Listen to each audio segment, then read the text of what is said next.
Chapter 1. Gray's Hollow, New York, January 1993. 911, what is your emergency? The lady asked. Bree was shaking so hard, she could barely hold the phone to her ear. Mommy and Daddy are fighting. A slap sounded down the hall, and Bree flinched. Would you send the police? The police are coming, the lady said. I'm going to talk with you until they arrive. Okay. Bree sniffed and wiped her nose with her sleeve. Snot was running down her face. She hated to cry in front of Daddy. It just made him madder, but she couldn't help it. What's your name? Bree, she said in a small voice. She didn't think Daddy would hear her, but if he did, then Bree would get the same as Mommy. She looked down the hall. Her parents' door was open, and Daddy was yelling. She couldn't hear all the words, but she knew he was saying mean things and calling Mommy names. She heard another smacking sound, and her mother started to sob. He's hitting Mommy. Where are they? In their bedroom. Erin came out into the hall. She held her stuffed bunny by one ear and dragged him as she walked toward Mommy and Daddy's room. Erin, don't go in there, Bree called as loud as she dared, but it came out as a whisper. She didn't want Daddy to hear. Who is Erin? The lady asked. My little sister, Bree answered. Erin, come here. How old is she? 4. I'm 8. I have to look after her. Mommy said so. You're 8 years old, the lady coughed. Bree went down the hall toward her sister, but the phone cord wasn't long enough. I can't reach her. She held the phone tight. She didn't want to put it down. She yelled, Erin! Her sister turned her head. Erin wasn't crying, but her eyes were real big and she'd wet her pajamas. When her sister turned around and walked toward her, the air whooshed from Bree's chest and stars danced in front of her eyes. She pulled Erin down the hall and into the kitchen with her. I got her, Bree said to the lady. In the third bedroom, the baby began to scream. His doorway was right across from Mommy and Daddy's. His crying made Bree's tummy hurt. Daddy would get madder. Is that your sister crying? The lady asked. No, I got a baby brother. Bree didn't want Daddy in the room with Mommy, but she didn't want him to come out either. I have to go get him. I have to make him be quiet. Bree turned to her sister. Stay here. Before she could go to the baby's room, Daddy came into the hall. His face was red, and his eyes were small and mean. Mommy was right behind him. Her mouth was bleeding, and her neck had red marks all around it. Stop! Mommy grabbed Daddy by the arm. I'll get him. Daddy spun and slapped her across the face.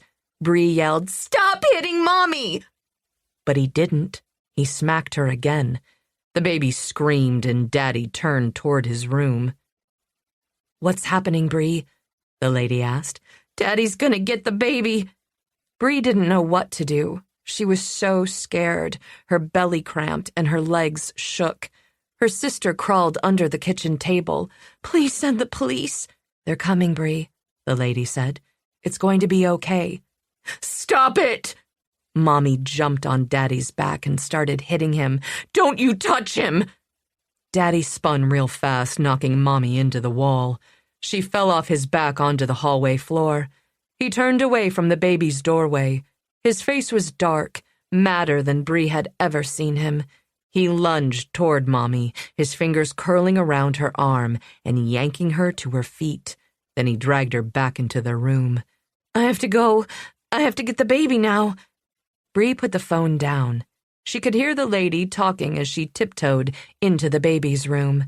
Red-faced and screaming, her baby brother stood in his crib, his little hands hooked over the top rail. Shh! Bree picked him up and put him on her hip. You got to be quiet. As she carried him out, she looked into her parents' room. Daddy held Mommy against the wall with one hand. In the other, he held a gun. Bree froze for a second. Her whole body went cold and she almost peed her pants. Then she backed away and ran down the hall as fast as she could. The baby stopped crying as he bounced on her hip. He buried his face in her shoulder and hiccuped. She hurried past the phone on the floor. The lady was calling her name, but Bree didn't have time to talk to her. She stopped next to the kitchen table and called Erin. Her sister crawled out from under the table. "Bree, come on," Bree whispered. "We gotta hide." "I'm scared," Erin said. "I know where to go. It'll be okay." Bree grabbed Erin by the arm and pulled her out the kitchen door. Erin resisted. "Promise?" Shifting the baby aside, Bree drew a tiny X in the middle of her own chest. "Cross my heart." She turned toward the door again. This time Erin didn't resist. It was dark in the backyard and the porch was icy under her bare feet. The wind blew right through her pajamas. But she kept going, down the steps and around to the loose board under the porch. She pulled it back and held it while Erin wiggled through the hole. Then she pushed the baby into the darkness and crawled in after him. Bree pulled the board back into place. She'd hidden here before plenty of times when Mommy and Daddy were fighting. Under the porch, they were out of the wind, but it was still cold. Bree looked between the boards at the dark yard. In the shadow of the barn, Daddy's dogs barked from the kennel. The lady had said the police were coming. The wind came through the spaces between the boards. Bree couldn't hear Mommy and Daddy fighting anymore. "What's Daddy doing?" "I'm cold," Erin's teeth chattered. Bree pulled her sister closer and shushed her. The baby shivered in her arms and whimpered. His face scrunched up like he was getting ready to cry. If he did, Daddy might hear. He might find them. Bree wrapped her arms around his little body and rocked him. Shh. A door slammed, and Bree jumped. Heavy boots stomped overhead. She couldn't tell if the footsteps were inside the house or on the back porch. Had the police come? Maybe it was going to be okay, just like the lady said. A gunshot blasted. Bree jumped. "Mommy?" Her hands tightened on the baby and he began to cry. Another door slammed. Bree wanted to run to the sound, but she was afraid to. She heard more footsteps, more yelling, then another gunshot. Bree closed her eyes. Even without seeing what happened, she knew that nothing would ever be okay again. Chapter 2. This is the building. Bree Taggart pointed to a line of brick row houses occupying a North Philadelphia block. "We're looking for 20-year-old Ronnie Marin." Fellow homicide detective Dana Romano slowed the vehicle and coughed into her fist. At 50, Dana was long and lean. A few gray streaks highlighted her short, messy blonde hair. Crow's feet deepened as she squinted through the car window. "Is this his place?" Bree checked her notes. "No, Ronnie's aunt lives here. The last time he was arrested, she bailed him out. Then he skipped on his bail, and she was out $1,000. I'm hoping she knows where he is and holds a grudge." The previous week, a nurse had been beaten, raped, and strangled on her way home from the night shift in the ICU. A laundromat surveillance camera had caught the killer dragging his victim into the alley where her body had been found. In less than 24 hours, the killer had been ID'd as Ronnie Marin from North Philly. Ronnie had a rap sheet as long as the Schuylkill Expressway. Bree had been working her way through Ronnie's known contacts. So far, she'd found no sign of Ronnie, and no one had admitted to seeing him. Dana had been out sick for the past week and was catching up with the investigation. She pulled the blue Crown Vic to the curb behind a pile of snow as tall as the vehicle. "Remind me what Ronnie's last offense was?" "Robbery." Bree scanned the dark street but saw nothing alive. In the trash alley that ran next to the home, black ice shone in the glare of a street lamp. "He did 18 months. Before that, vandalism and simple assault. He's only been out for 2 months." Bree turned the dashboard computer to show her Ronnie's mugshot. "A quick progression to murder," Dana said. "Nothing teaches a criminal to be a better criminal like going to prison. Maybe Ronnie left town." "I doubt it. All his connections are here. This is his turf, and he's worked hard to be a BFD in his neighborhood." Dana shrugged. "What do we know about the aunt?" "Ronnie's aunt is 57. She's worked for the same commercial cleaning company for the past 18 years and has no criminal record." "Can't pick your family." Dana paused, her face reddening. "I'm sorry, Bree. I didn't mean anything by that." In the 4 years they'd worked together, Dana had never brought up Bree's parents' deaths, though Bree had heard plenty of whispers behind her back from other cops in the division. But then, when your father murdered your mother and then killed himself, you had to expect people to talk about it. "It's all right. I know it." And Bree had mostly come to terms with her own family's past long ago, at least as much as anyone could under the circumstances. She'd also made tragedy and violence a permanent part of her life when she'd become a cop. Whatever. She'd had more than enough therapy as a kid. She was done with it. After she'd turned 18, she'd decided to stop analyzing herself. Some damage left a permanent mark. There was no changing that. She'd shoved her childhood into a dark corner of her memory and moved on. At 35, the last thing Bree wanted was to drag those memories into the light. She stepped out of the vehicle. Frigid wind whipped along the icy street and stung her cheeks. Despite the cold, she unbuttoned her black peacoat for better access to her weapon. Coughing, Dana joined her on the cracked sidewalk. She shoved her hands into the pockets of her knee-length parka. Damn, it's cold. Just after the new year arrived, an Arctic blast had frozen Philadelphia solid. The cold snap had persisted. Nothing had melted, and the week-old snow had grown gray and dingy. But then, city snow was pretty only until the following rush hour. Bree skirted a patch of shiny black ice. "You should go home when we're done here. You sound like you're a dying seal." "No way. I can't stare at the walls of my crappy apartment for another day." Dana cleared her throat, then pulled a cough drop from her pocket, unwrapped it, and popped it into her mouth. "My mother keeps stopping by, hovering and shoving soup at me all damn day. I've been taking the meds, and the doc says I'm no longer contagious. It's time to get off my butt and back to work." "What are you going to do after you retire next month?" "I don't know. My cousin wants me to work night security for his flooring store." Dana paused on the sidewalk to hack. "Because everyone wants to work the graveyard shift in their retirement." "Right?" Dana coughed again. Sighing, Bree waited for Dana to catch her breath. When she'd finished, Bree led the way up 3 cracked concrete steps. A white wrought iron railing edged the stairs and stoop. Bree and Dana automatically flanked the doorway as best they could to avoid standing dead center and knocked on the door.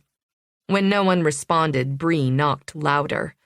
Footsteps sounded inside, and a tiny middle-aged woman answered. Bree recognized Ronnie's aunt, Maria Marin, from her driver's license photo. Her complexion was sallow and wrinkled, and she wore her dark hair scraped into an unforgiving bun. At 8 o'clock on a Tuesday evening, most people would be settling in for the night. Mrs. Marin would be getting ready for work. Bree lifted the badge she wore on a lanyard around her neck. "I'm Detective Taggart, and this is Detective Romano." Dana nodded. "Ma'am?" Mrs. Marin's dark eyes went wide, and her mouth puckered before she smoothed out her features. Fear? The skin between Bree's shoulder blades itched. Dana shot Bree a side eye. She'd seen it. Is Ronnie inside? Or is Mrs. Marin simply afraid to talk to the police? Bree glanced over Mrs. Marin's shoulder but didn't see anyone. "We'd like to talk to you about your nephew, Ronnie." Bree lowered her voice in case the neighborhood had ears. "Maybe we could come inside?" "No." Mrs. Marin shook her head, fear flashing into her eyes again. Her gaze shifted hard to one side, as if she was trying to see behind her without turning her head. Is Ronnie listening? Bree persisted. Have you seen Ronnie in the past few days? I don't have time to talk to you. Mrs. Marin took a step backward and prepared to close the door. No, ma'am, you don't, but your nephew killed a woman. Bree wasn't giving anything away. Ronnie's photograph had been shown on the news the previous night. Every officer in the city is looking for him. It would be better for Ronnie if he came in with me willingly. Bree let the implication hang that surrendering to her would be safer for Ronnie's health. Ronnie had committed a vicious murder. His face had been caught on a surveillance video. Clearly, he was no criminal mastermind. The PPD was going to find him. Given his established stupidity, Ronnie would resist or run. Mrs. Marin hesitated for 2 seconds, then shut the door in their faces. Dana stepped off the stoop. Rock salt crunched under her boots. She coughed, covering her mouth. He's in there. Yep. Without looking back, Bree walked toward the car. Dana paused on the sidewalk. We can't prove he's inside. Nope. Bree inhaled. The cold air bit into her sinus passages. Let's pull around the corner and see if we can get a line of sight on the back door. Knowing we found him is going to make Ronnie want to bolt ASAP. We'll need another unit to watch the front door. They stepped into the vehicle and called for backup. Then Dana drove around the corner and parked alongside an overgrown hedge at the mouth of the alley that bisected the block. The alley was full of shadows, but they could see straight down the middle. Each row home had a tiny cement patio enclosed with various types of fencing. Chain link was prominent, but each back door was raised 3 steps high, and Bree had a clear visual of each rear exit. Most units had lights above their doors. Mrs. Marin's home was the third from the corner. Bree had barely located her unit when the back door opened and a head poked out. Ronnie surveyed the neighborhood. And there he is. She slid lower in her seat, waiting for Ronnie to step out of the house. We should wait for backup. No, I'm not letting him go. Dana gave her the look. Don't. You saw what he did. I want him off the street where he can't hurt anyone else. Bree reached for the door handle as Ronnie came out of the house and closed the door behind him. I'll do the running. You head him off in the car. I don't like you going off on your own. Dana shifted into drive. You will be right behind me. You just had bronchitis. You won't be able to keep up. They both knew that Dana could never keep up with Bree anyway. Dana grumbled in agreement. When you get a newbie to train, make them do all the running. Bree didn't want to think about taking on a new partner. Trust didn't come easily to her. Dana sobered. Be careful, Bree. Ronnie is a dangerous little shitbag. Yep. Bree slipped out of the car. Dana drove away to circle the block. Bree peered around the hedge. Ronnie was heading up the alley. As if he knew she was behind him, he broke into a hard run. Shit. Bree sprinted after him, but he reached the end of the alley, turned right, and disappeared behind a wooden fence. Fearing an ambush, Bree stopped at the corner and put her back to the fence. Drawing her weapon, she rounded the corner gun first. Her heart hammered against her breastbone. Despite the cold, sweat ran down the center of her back, soaking her shirt, but Ronnie wasn't in sight. Emerging on the next street, she caught her breath and scanned the surrounding brick row homes for the suspect. Where is that little bastard? Bree! Just ahead, Dana had angled the Crown Vic across the intersection. She pointed out the open vehicle window to the alley on the next block. That way! Following her partner's direction, Bree pivoted on a patch of ice and ran. Behind her, she heard the peal of tires as Dana turned the car. She'd try to cut off Ronnie's escape on the next block, and she'd call for more backup. No doubt there were additional units in the area. Bree slogged through a snowbank and ran past a dumpster just in time to see her suspect climbing over a 6-foot chain-link fence. She bolted forward. "Stop! Police!" As she expected, Ronnie ignored her and kept running. Bree didn't bother to yell at him again. She'd save her breath for the chase. In her peripheral vision, she caught the swirl of red and blue lights as a black and white unit passed the intersection. Her black athletic shoes skidded on the salt-dusted blacktop. She jumped onto the fence, and it rattled under the impact. Hooking her hands at the top, she hoisted herself over and dropped to the asphalt on the other side. Spying Ronnie just 20 feet ahead of her, near where the alley dumped onto the main street, Bree stayed on him. She ran 3 days a week. The initial sprint had been painful for her cold lungs and muscles, but now she was warming up. Her stride lengthened, and she gained on Ronnie.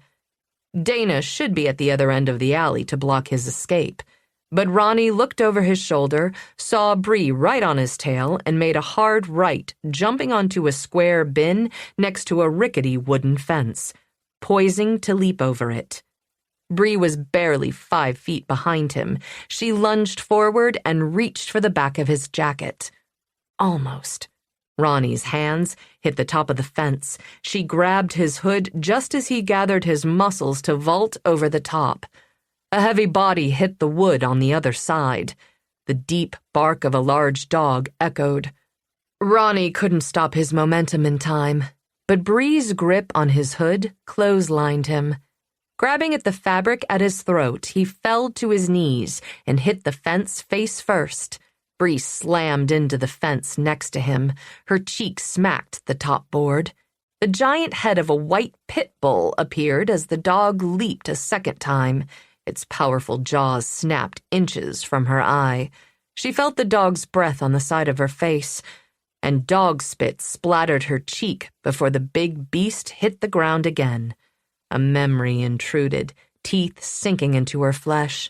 The phantom pain bright and sharp, as if 30 years had not passed. Terror jolted her heart as she flung her body backward off the fence. She slipped off the bin and landed on her ass in 6 inches of snow. Ronnie fell on top of her in a pile of sprawled limbs. Something jammed hard into Bree's gut, knocking the wind from her, but she barely registered the ache in her ribs. Where's the dog? The pit bull hit the fence again. The weak boards rattled, creaked, and shifted as the dog threatened to break through. Bree heard low growling and heavy breathing. Dog tags jingled as the animal raced back and forth along its side of the fence. Approaching footsteps pounded on the pavement. Backup was here. But Bree's adrenal system didn't believe the danger had passed. Her pulse pounded through her veins. She fought to catch her breath and stem the panic scrambling through her chest. Gathering momentum like an 18-wheeler barreling down the PA turnpike. The fence will hold. But Bree couldn't breathe. She tried to roll to her side, but Ronnie's heavier body pinned her to the ground. A pair of big, black cop shoes appeared next to her face, and the weight was lifted off her. Still, her lungs were locked up, and she gasped for air. "I got him, Detective Taggart," a voice said. "You can let go now." Bree inhaled, her lungs inflating, her eyes focusing. The shoes belonged to a beefy, uniformed cop. A second patrol officer appeared next to the first. The dog huffed, but it was safely behind the fence. "Bree!" Dana's voice jolted her. "Let go!" Bree blinked down at her hand. Her knuckles were scraped and raw from the impact with the fence, but her fingers were still clenched tightly in Ronnie's hood. The fabric pressed against his windpipe, and his head was craned backward at an unnatural angle. She opened her fist and released him. "Shit, Taggart," cop number 2 said. "You ran him down." The 2 uniforms flipped Ronnie onto his face, handcuffed him, and hauled him away. Another black and white parked behind the first. Dana extended a hand. "You okay?" Nodding, Bree let her partner pull her to her feet. Her knees trembled, but she sucked it up and forced them to straighten. The other cops would blame her breathlessness on the chase. She hoped. Dana's face was serious as she raked her eyes over Bree. "You sure you're not hurt?" Bree glanced around, aware that the other cops were watching her. Their scrutiny felt hot on her face. She rubbed her solar plexus. "Got the wind knocked out of me. I'll be fine in a couple of minutes." "Okay." Dana steered her out of the alley to where she'd parked the car and opened the passenger door for her. "Sit down and catch your breath." Bree sat sideways, her feet in the street, and sipped from a water bottle she'd left in the car. Then she wiped her clammy palms on her thighs. Now that the incident was over, impending bruises were making themselves known. Her tailbone throbbed with every beat of her heart, but it wasn't the aches and pains that rattled her. And it wouldn't be the killer she'd chased that gave her nightmares. It was the dog and the memories its snapping teeth evoked. She shuddered, then took 3 deep breaths and did what she did best. She compartmentalized. She shoved that horror show back into the deep, dark hole where it needed to stay. She'd just gotten her heart rate and breathing under control when the phone on her belt vibrated. Bree looked at the screen. She'd missed a call while she was chasing Ronnie. She read the voicemail notification, and her heart did a double tap. "Aaron?" "What's wrong?" Dana narrowed blue eyes at Bree. Bree stared at her phone. "My sister called." "When was the last time you talked to her?" "A couple of weeks ago. You know my family is..." Bree searched for the word. "Complicated." "Uh-huh." Dana was more than a coworker. She was Bree's closest friend. "We talk on the phone, but I haven't seen her since she brought the kids to Philly last summer." The last time Bree had visited Gray's Hollow had been for Aaron's wedding 4 years before. "I remember." Dana was a history geek. When Aaron and the kids came to town, she'd played tour guide, walking them through the Constitution Center, Independence Hall, and other sites. "Did she leave a voicemail?" "Yes." Bree's finger hesitated over the play button. She should wait until she got home to listen to her sister's message. Unexpected news from Gray's Hollow was never good. Bree's heart began to thud again. Fresh sweat gathered on her palms, and all her careful compartmentalizing went to hell. "Could you give me a minute, Dana?" "Sure, no problem." She turned and walked back to the cluster of cops at the alley entrance. Planting her feet firmly on the pavement, Bree stabbed the play button. Her sister's voice was breathless and hurried. "Bree, I'm in trouble. I don't know what to do. I don't want to give you the details in a message, but I need your help. Please call me back as soon as you get this." Worried, Bree pressed the callback button. Her sister's line rang 3 times and connected to voicemail. Bree left a message. "It's Bree. Sorry I missed you. Call me back." She lowered the phone and stared at it. She'd missed her sister's call by only a few minutes. Where could Aaron be? Bree played the message again. Her sister's rushed words knotted in her belly. Frowning, Dana walked over. "Everything okay?" "She's not answering her phone." Bree called her brother, Adam, but the call went immediately to voicemail. She left him a message. Next, she dialed the salon where her sister worked, but the receptionist said Aaron was off tonight. "Try her later," Dana suggested. "She could be in the shower." Bree drank some water and called Aaron again. Still no answer. She replayed the message, tilting the phone so Dana could hear. Dana's blonde eyebrows lowered. "Your sister doesn't seem like the type who gets in trouble." "She isn't. Aaron's a head down, go to work, raise your kids kind of person. She doesn't have time for trouble." Bree rubbed the edge of her phone with her thumb. "But just her calling me for help means it's something major. We're not as close as I'd like." "Not your fault or hers that you weren't raised together."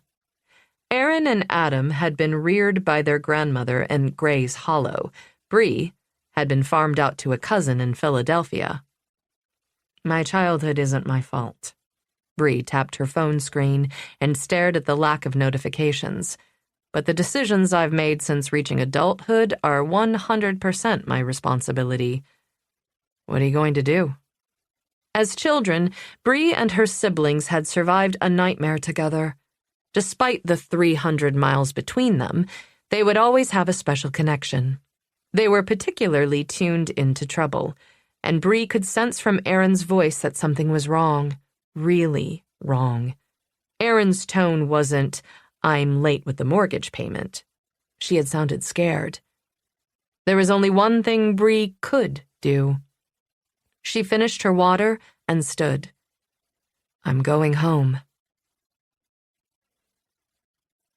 Chapter 3. With a flicker of apprehension, Matthew Flynn rang his friend's doorbell a second time. Once again, chimes sounded inside the small ranch-style home, but no footsteps approached the door. Justin should be home. He should be expecting Matt to pick him up for his Narcotics Anonymous meeting, as he had every Tuesday night for months. At Matt's side, his German shepherd Brody whined. Matt glanced down at the dog. Brody's ears were up and his posture stiff. "What is it, boy?" Brody whined again and pawed at the concrete stoop. A former sheriff's department canine, Brody had sharp instincts honed by years of training and practice. The dog barked once. Normally, he was happy and excited to see Justin. His tail should be wagging. His posture should be relaxed. Something was wrong. Matt might not understand the signals, but he trusted his dog. Brody's senses of smell and hearing were far superior to any human's, and he always seemed to have a sixth sense as well. When they'd been working a canine team with the sheriff's department, Brody had saved Matt's ass more times than he could count.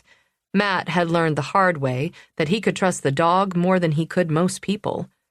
He swallowed a lump of pure bitterness. 3 years ago, a shooting had ended both their careers. Matt wished the way his future had been ripped out from under him could be described as simply as it had been summed up in the press release. The reality had been anything but. He knew he had to let go of his anger. The sheriff had sent Matt and Brody through the wrong door of a warehouse, and they'd been caught in friendly fire when deputies exchanged shots with a drug dealer. Whether the former sheriff's actions had been deliberate or accidental didn't matter anymore. The man was dead, but letting go of his resentment was proving harder than Matt anticipated. He opened the storm door and tried the wooden door, but it was locked. Backing away from the door, he scanned the front of the house. Justin's Ford Escape sat in the driveway. A "for sale" sign was displayed in the windshield. Justin would not be driving for a long time. 4 months before, he'd been arrested for driving while ability impaired by drugs. As a second DWAI offense, the charge was a Class E felony in New York State. Justin's wife had asked him to move out.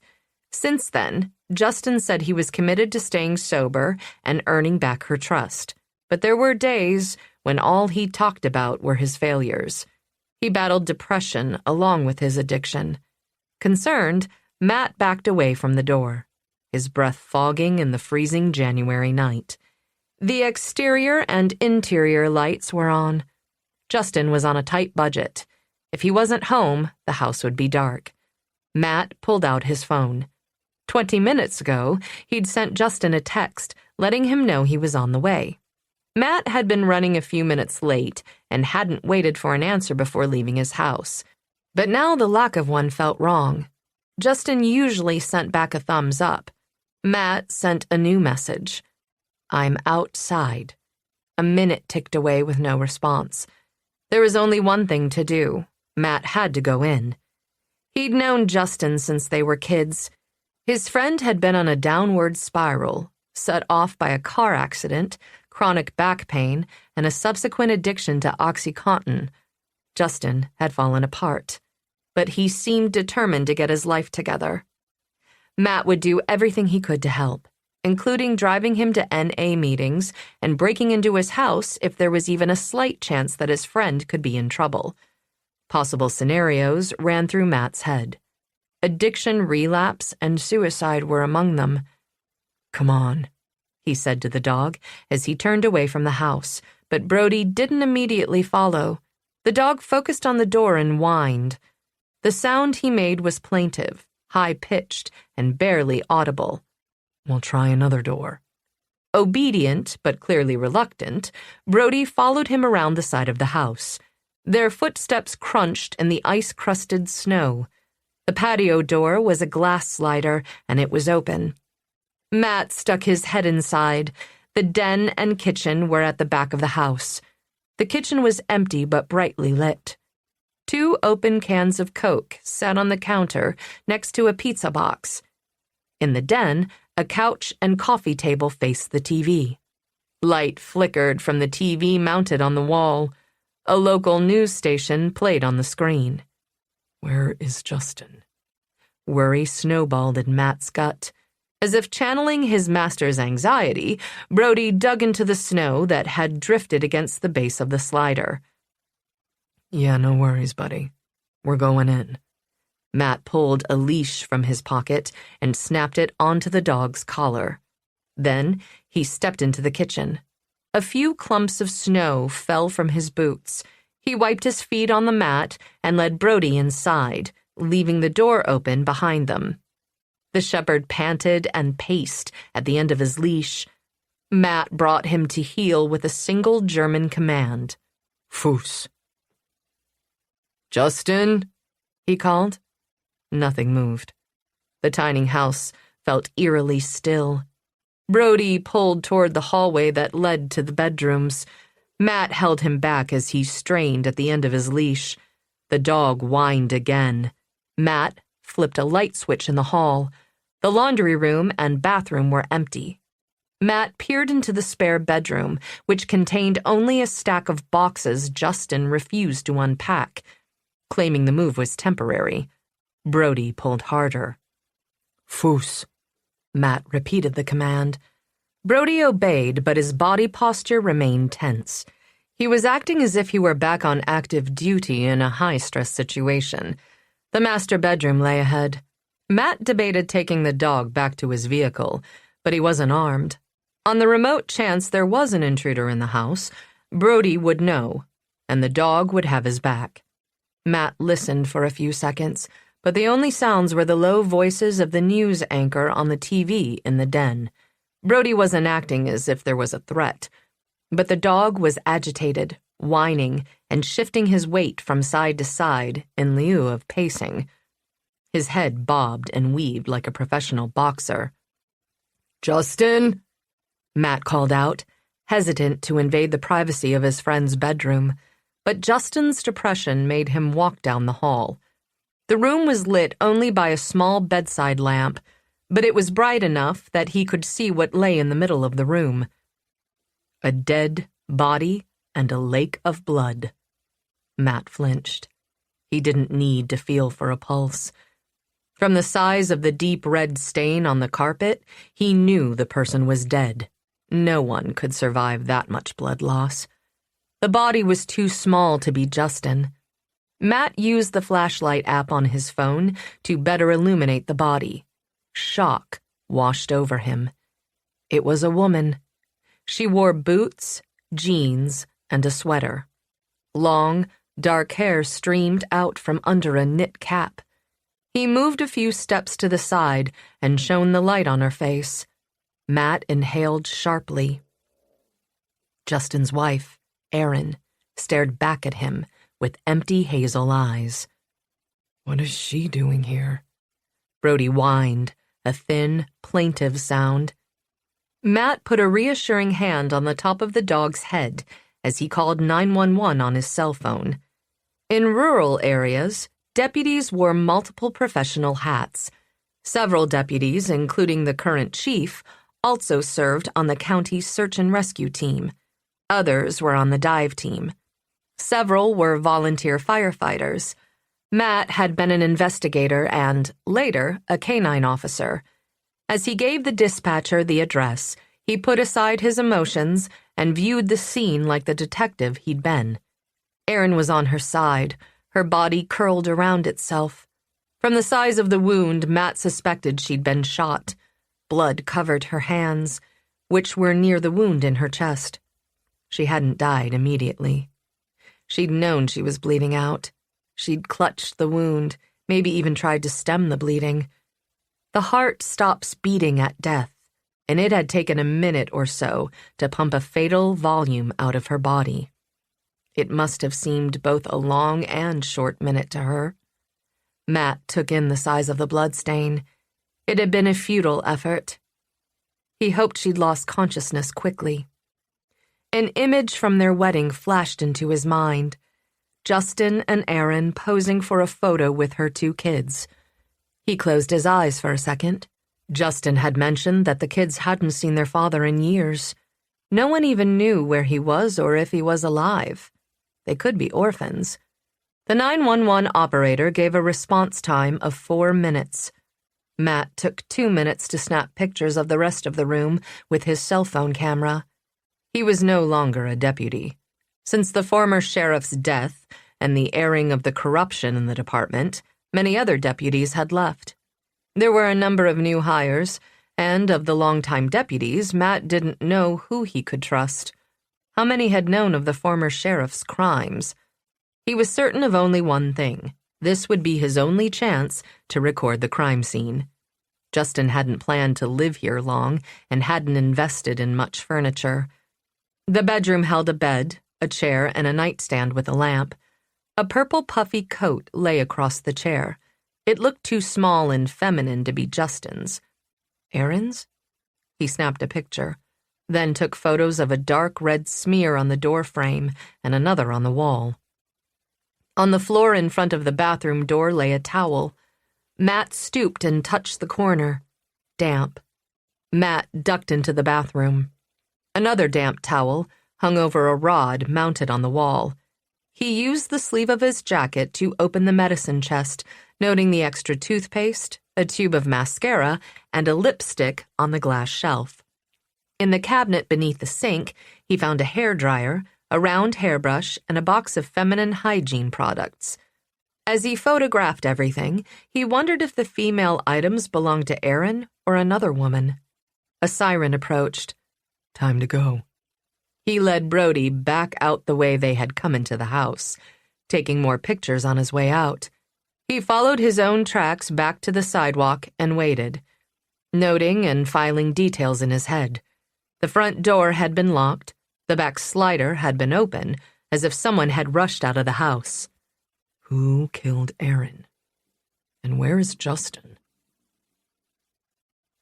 2 hours later, emergency vehicles clogged the street. Swirling red and blue lights reflected on the snow. A county CSI van was parked behind the sheriff's department vehicles.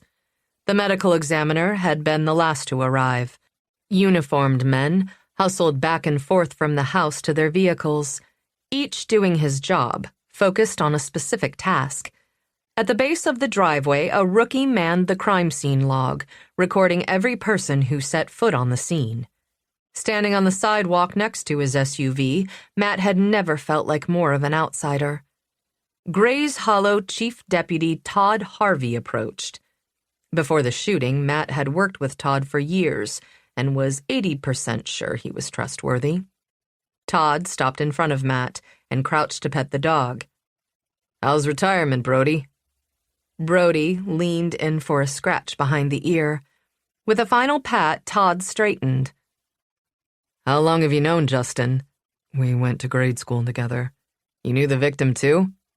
Matt nodded, but not as well.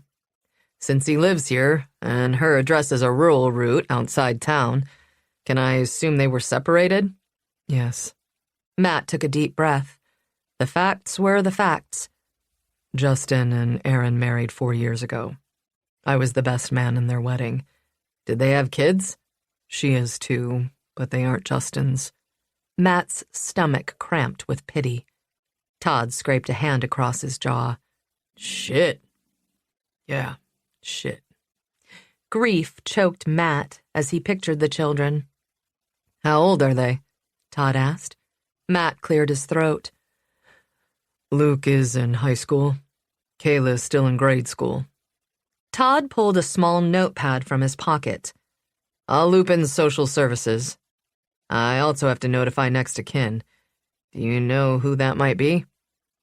"Erin's parents are dead." Matt remembered Erin's family from the wedding. The story of her parents' deaths stuck with him. "She has a brother and a sister. The sister lives in Philadelphia, but the brother is local. Erin kept her maiden name, so you should be able to find him." Todd made a note. "How long has Justin lived here?" 4 months, since his second DWAI. Matt suppressed a pang of guilt. Todd would already have Justin's record, but Matt still felt disloyal giving him the information. "Was their breakup volatile?" Todd was definitely focused on Justin as a suspect. The spouse was always on the list, but a good detective didn't go into an investigation with any preconceived notions that could influence how he viewed the scene and evidence. Then again, most of Todd's experience was as a patrol officer and supervisor. He'd never been an investigator. How many murders had he handled? "No." Matt shook his head. "Erin didn't want the drugs in the house with her kids. He didn't blame her."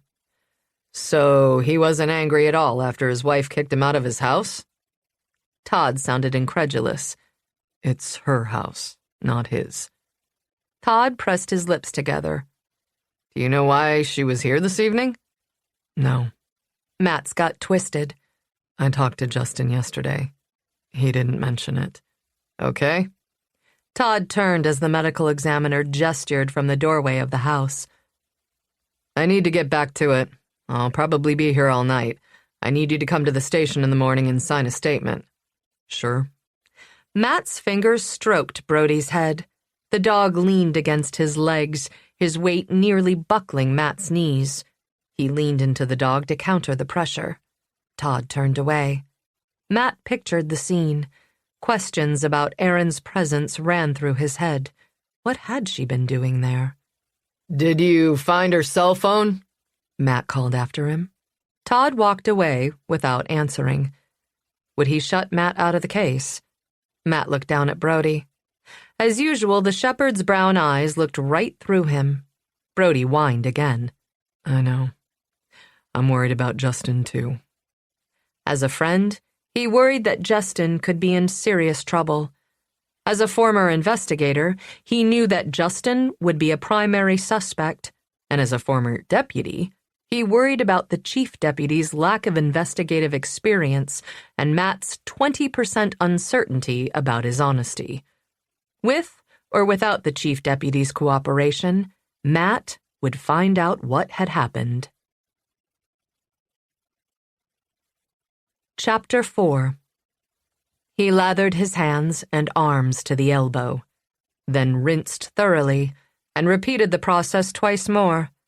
He'd worn gloves, but he didn't want to take any chance that blood, gunshot residue, or other trace evidence clung to his skin.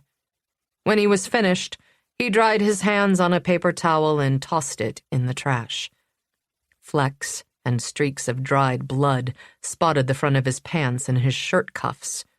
He stripped off his clothes and stuffed them in a paper grocery bag. He hadn't realized there would be so much blood. That sounded stupid. Of course, a bullet wound blood. But the amount had surprised him. Blood had poured out of her, forming a puddle. It had expanded rapidly under her body, spreading across the pale carpet in a thick pool, like he'd spilled a full gallon of red paint. And the smell, metallic like coins, blended with the scent of gunpowder, resulting in an odor that was pungent and nauseating. The whole experience hadn't been what he'd expected. But it was done. She'd been an obstacle, and he'd removed her. In that way, her death had been her own stubborn fault. She'd known exactly what she was doing. He'd warned her multiple times, but she'd refused to listen. Instead, she'd threatened him. As he remembered her disrespect, fresh rage boiled inside him. Yeah, she'd gotten exactly what she'd deserved. She'd brought this on herself. All she'd had to do was shut her fucking mouth and do what she was told, but no, she'd thought she was better than him. And now, she was dead. She'd be silent forever. He showered, lathering and rinsing his body multiple times. He'd taken precautions. There was little chance of him carrying evidence on his body, but he couldn't stop himself. He scrubbed his skin until it was raw, as if washing his body cleansed his soul. Then he dressed.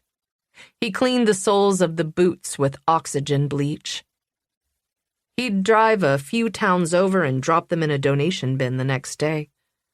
He grabbed his bag of clothes and the jacket he'd worn and went outside. The yard was empty, and the cold night air already smelled of smoke. In living rooms nearby, people sat in front of fireplaces and enjoyed the warmth of cozy fires.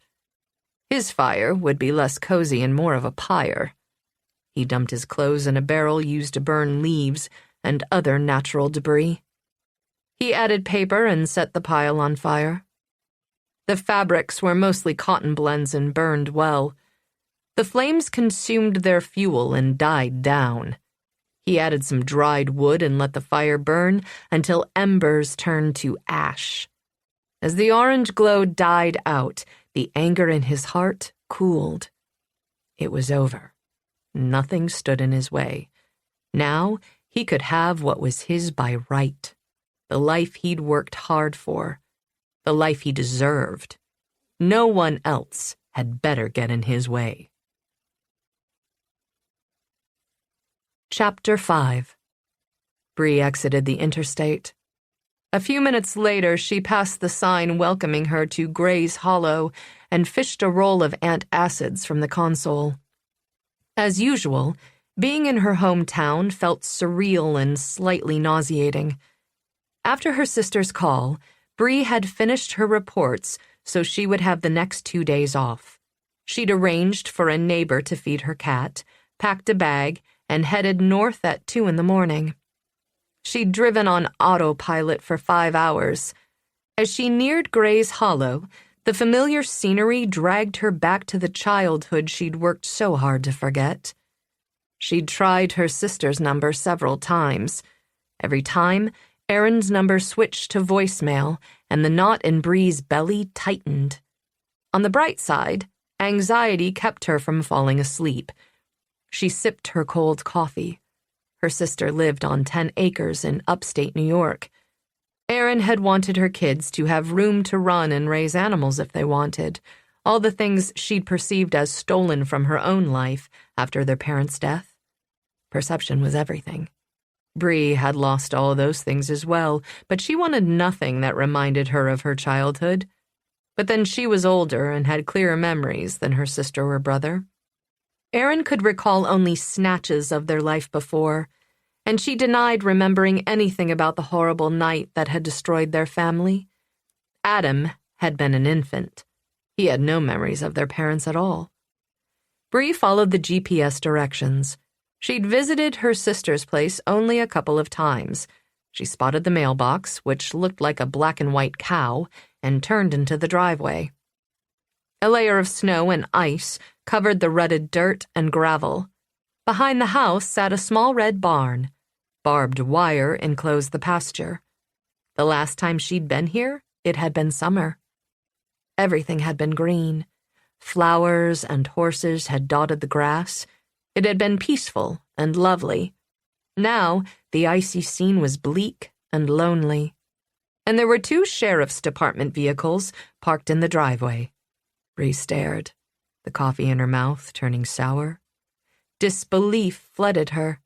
She didn't want to think about the possible reasons. She pressed the gas pedal. Her Honda bounced and slid all the way up to the house. Bree got out of the car and walked up the wooden steps onto the porch. The front door was closed, and she shielded her eyes to stare through the glass panes in the door. There was no one in sight. She hadn't buttoned her coat, but fear numbed her to the temperature. The sheriff would not be searching Erin's house unless a major crime had been committed. Her gaze was drawn to the porch swing her sister had installed herself. Snow covered the wooden seat, and ice-coated chains suspended it from the ceiling. The chains squeaked as it swayed in the wind, the pitch of the metallic sound grating on Bree's nerves.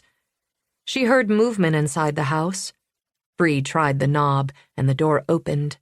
Erin's place was small for a farmhouse, but Erin had fallen in love with the wraparound porch and the picturesque barn.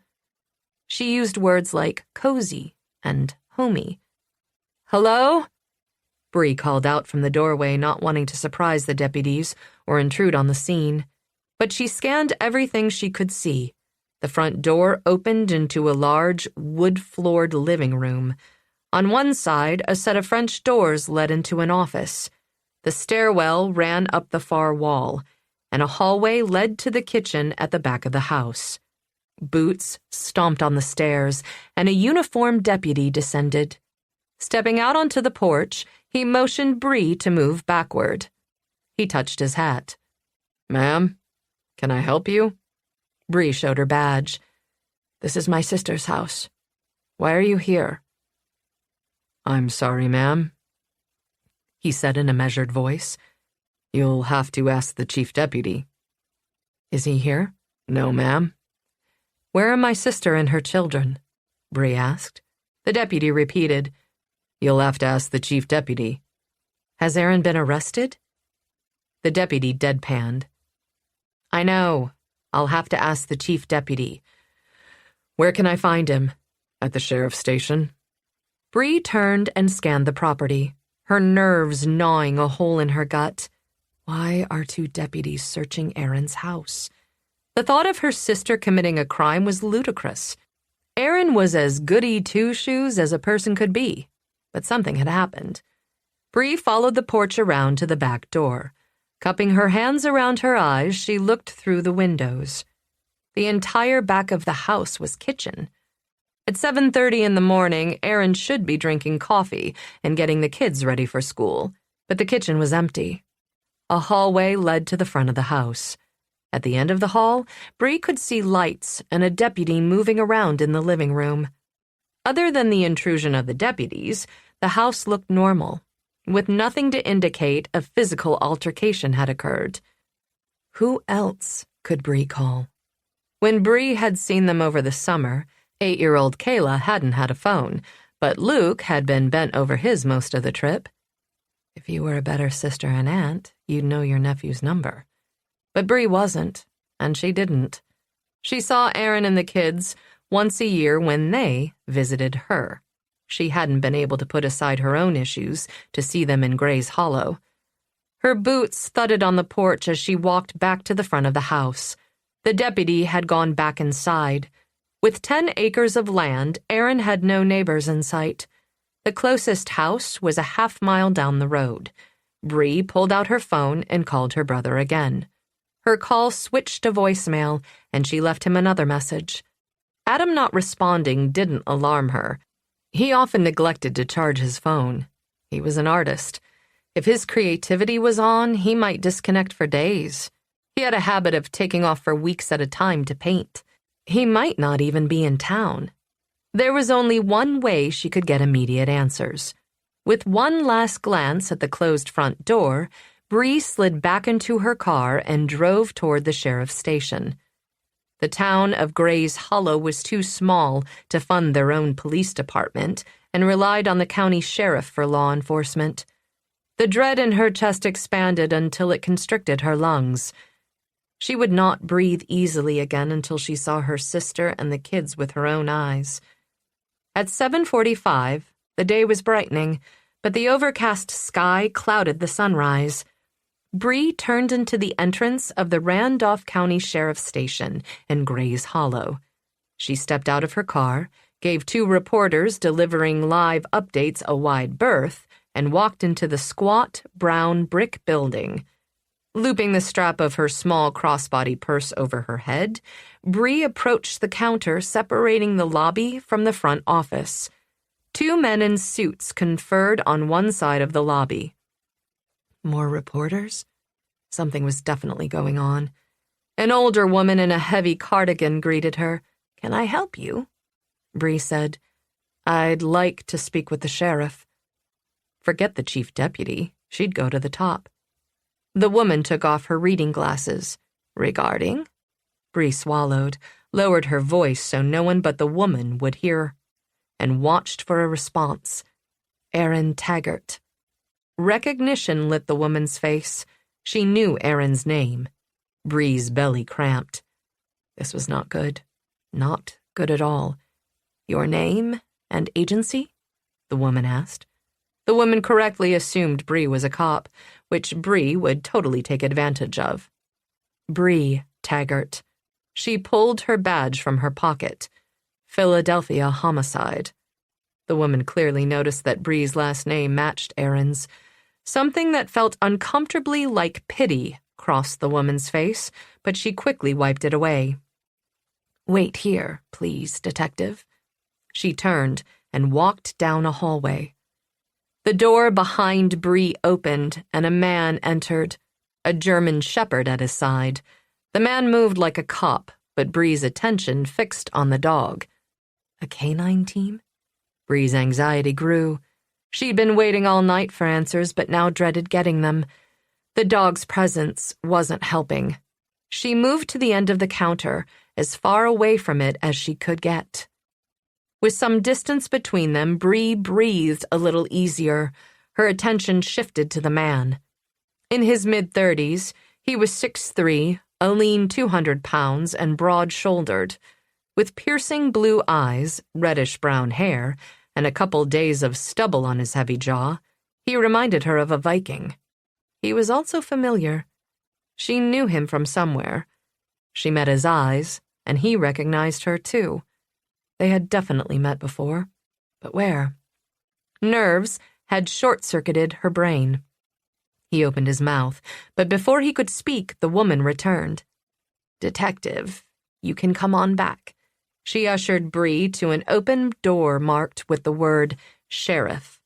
Bree barely noticed several uniformed deputies working on computers as she passed their desks. "Chief Deputy Harvey is acting sheriff. We don't have an actual sheriff at the moment." Bree hesitated at the threshold. She knew instinctively that once she crossed it, her life would never be the same. A man around 30 sat behind a huge desk. He rose as she entered, shook her hand, and gestured toward a guest chair. "I'm Chief Deputy Harvey." They both sat. His chair was as jumbo-sized as the desk, and he seemed lost in it. "My name is Bree Taggart." Bree pulled out her badge again. Philadelphia homicide. "Are you related to Aaron Taggart?" He leaned an elbow on the arm of his chair. "She's my sister."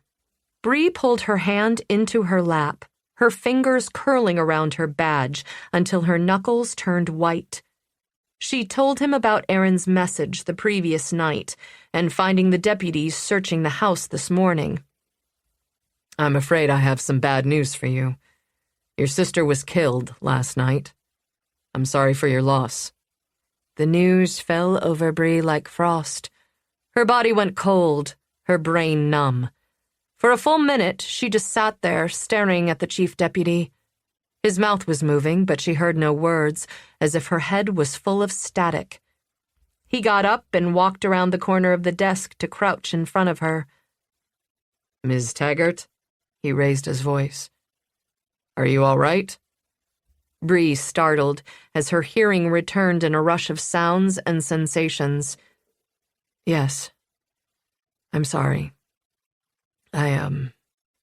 She didn't know what to say or do. Her mind felt like a vacuum. Aaron is dead? It didn't seem possible. The deputy left the office for a minute and returned with a bottle of water. After twisting off the cap, he handed her the bottle. She took it but didn't drink. Her throat was so dry that she was afraid she'd choke. "Are you sure it's my sister?" Bree's voice was barely audible. "Yes. The medical examiner has positively identified her. He perched on the corner of his desk. Where are the children? With your brother? Who hadn't answered his phone all night. Bree suppressed a flash of anger. She had no right to be upset with Adam. He'd been with the kids when they'd needed him. Bree had been hundreds of miles away. Besides, Adam was distracted on a good day. He'd had his hands full last night. What have the children been told? She asked. Last night, I told them their mother had been killed. His face creased with sadness. I didn't give them any details. Bree closed her eyes for one full breath as she reeled in her sorrow. When she opened them, her words grated against her vocal cords. I want to see her. Of course. I'll find out when the medical examiner will release the body. Do you have a funeral home in mind? Bree flinched at the word body. Of course there would be an autopsy. I want to see her ASAP. He leaned back and crossed his arms over his chest. I'll give you the ME's number. Thank you. She shook her head, not in response to his statement, but to clear it. How did my sister die? She was shot. Where and when? At her husband's house. Can you tell me why they were separated? He had a drug problem. Bree absorbed his words. Where is Justin? We don't know. What does that mean? Did Aaron's husband kill her like their father had killed their mother? Emotions clawed for a hold. Bree's compartmentalizing skills were failing her. She latched on to her anger for stability. Why was she at Justin's place? And who found her body? The chief deputy returned to his chair, putting some distance between them. He leaned his elbows on the desk and considered her for a few seconds. Her body was found by a friend of Justin's. We don't know why she was there. The man with the dog she'd seen in the lobby flashed into her head, and she remembered him from the wedding. He'd been Justin's best man. Matt Flynn. The chief deputy said, Look, Ms. Taggart. Detective Taggart, Bree reminded him. Detective Taggart, he corrected. I know you're upset, but this is not your jurisdiction, and I can't allow a member of the victim's family to be part of this investigation. But you can give me the consideration of keeping me informed. Bree's words sounded cold, and she clung to the icy feeling in her gut. When it thawed, the pain would break through, and she wanted no part of it. The chief deputy nodded, but his eyes narrowed. Here are the facts I can share. Your sister was shot inside the home of her estranged husband, Justin Moore, yesterday evening between 7:30 and 8:30. Bree knew there were other questions she should be asking, but her mind felt sluggish with shock. Do you have any other suspects? She asked. We are just beginning our investigation. The chief deputy shifted forward.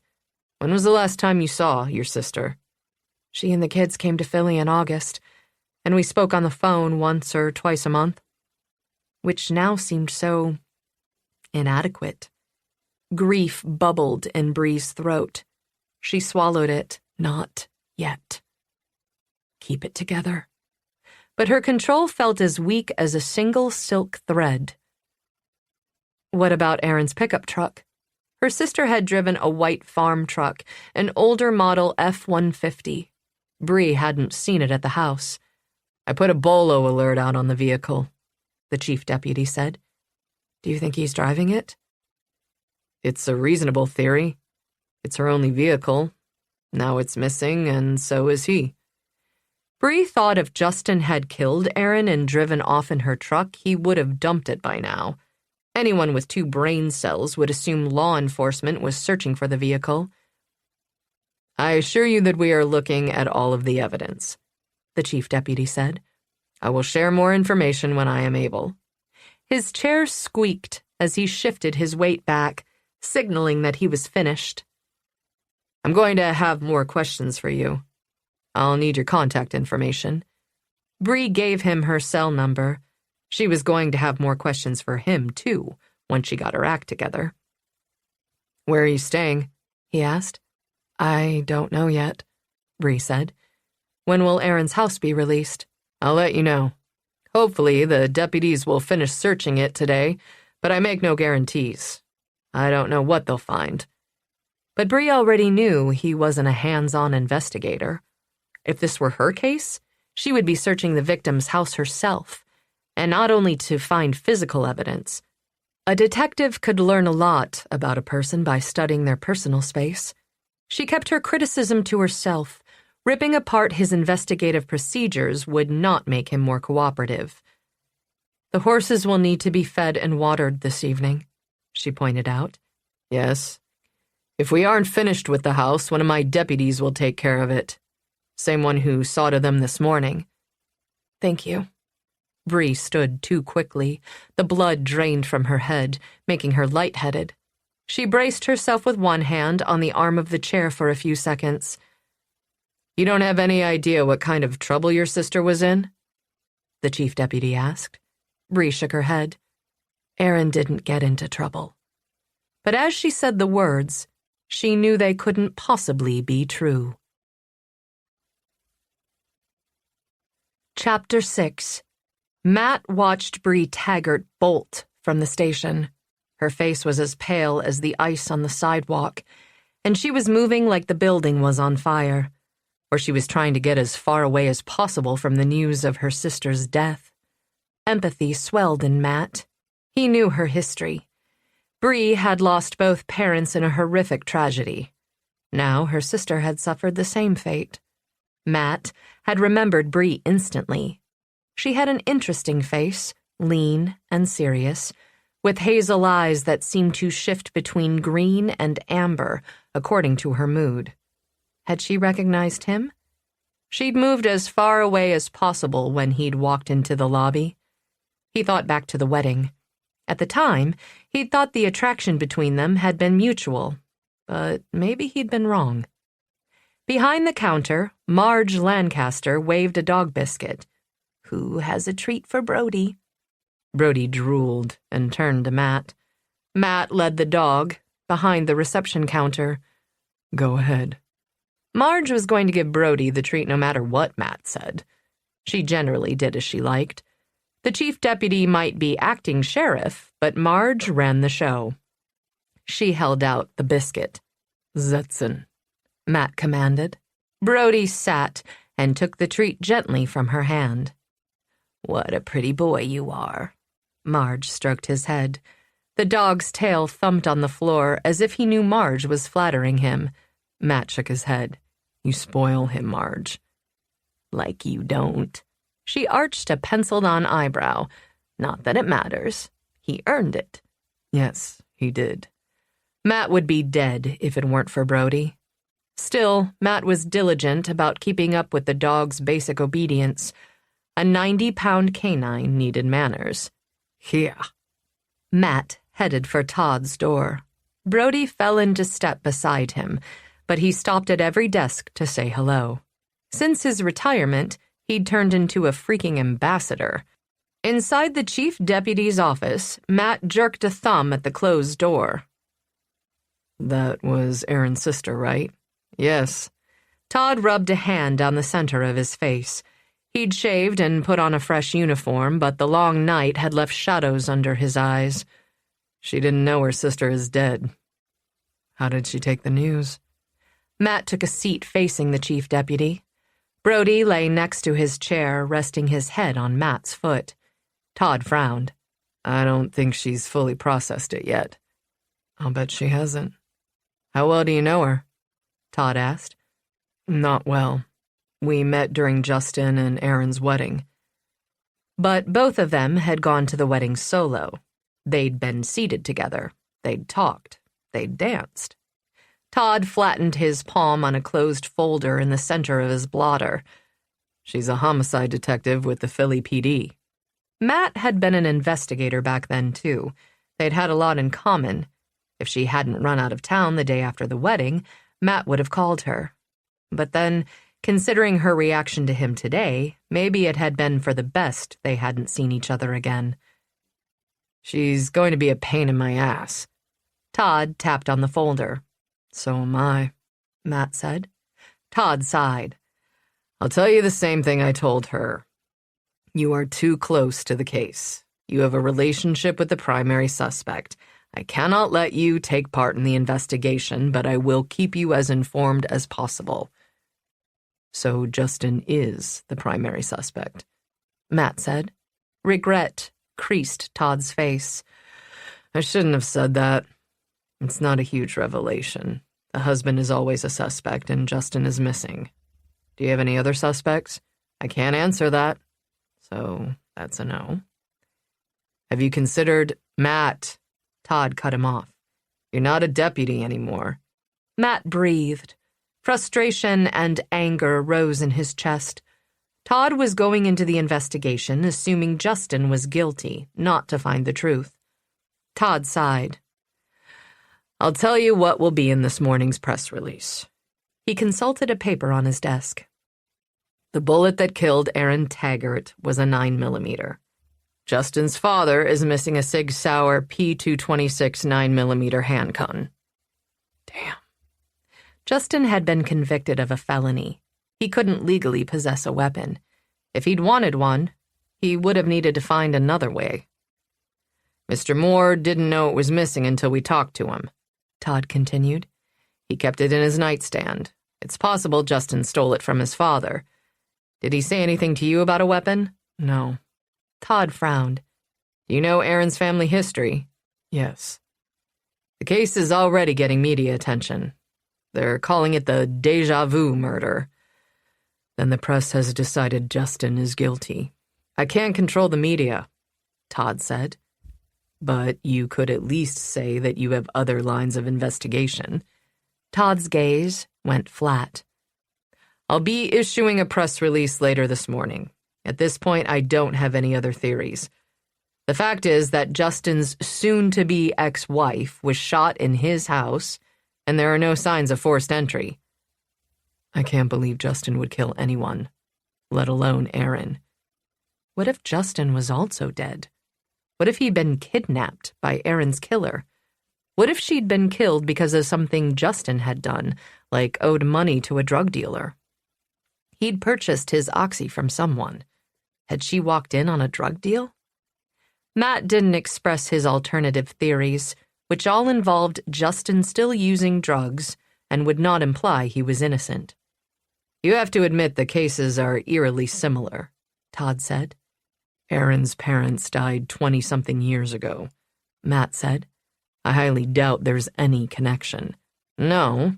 Todd looked toward his window. The shade was down, blocking the view and most of the light. You're right.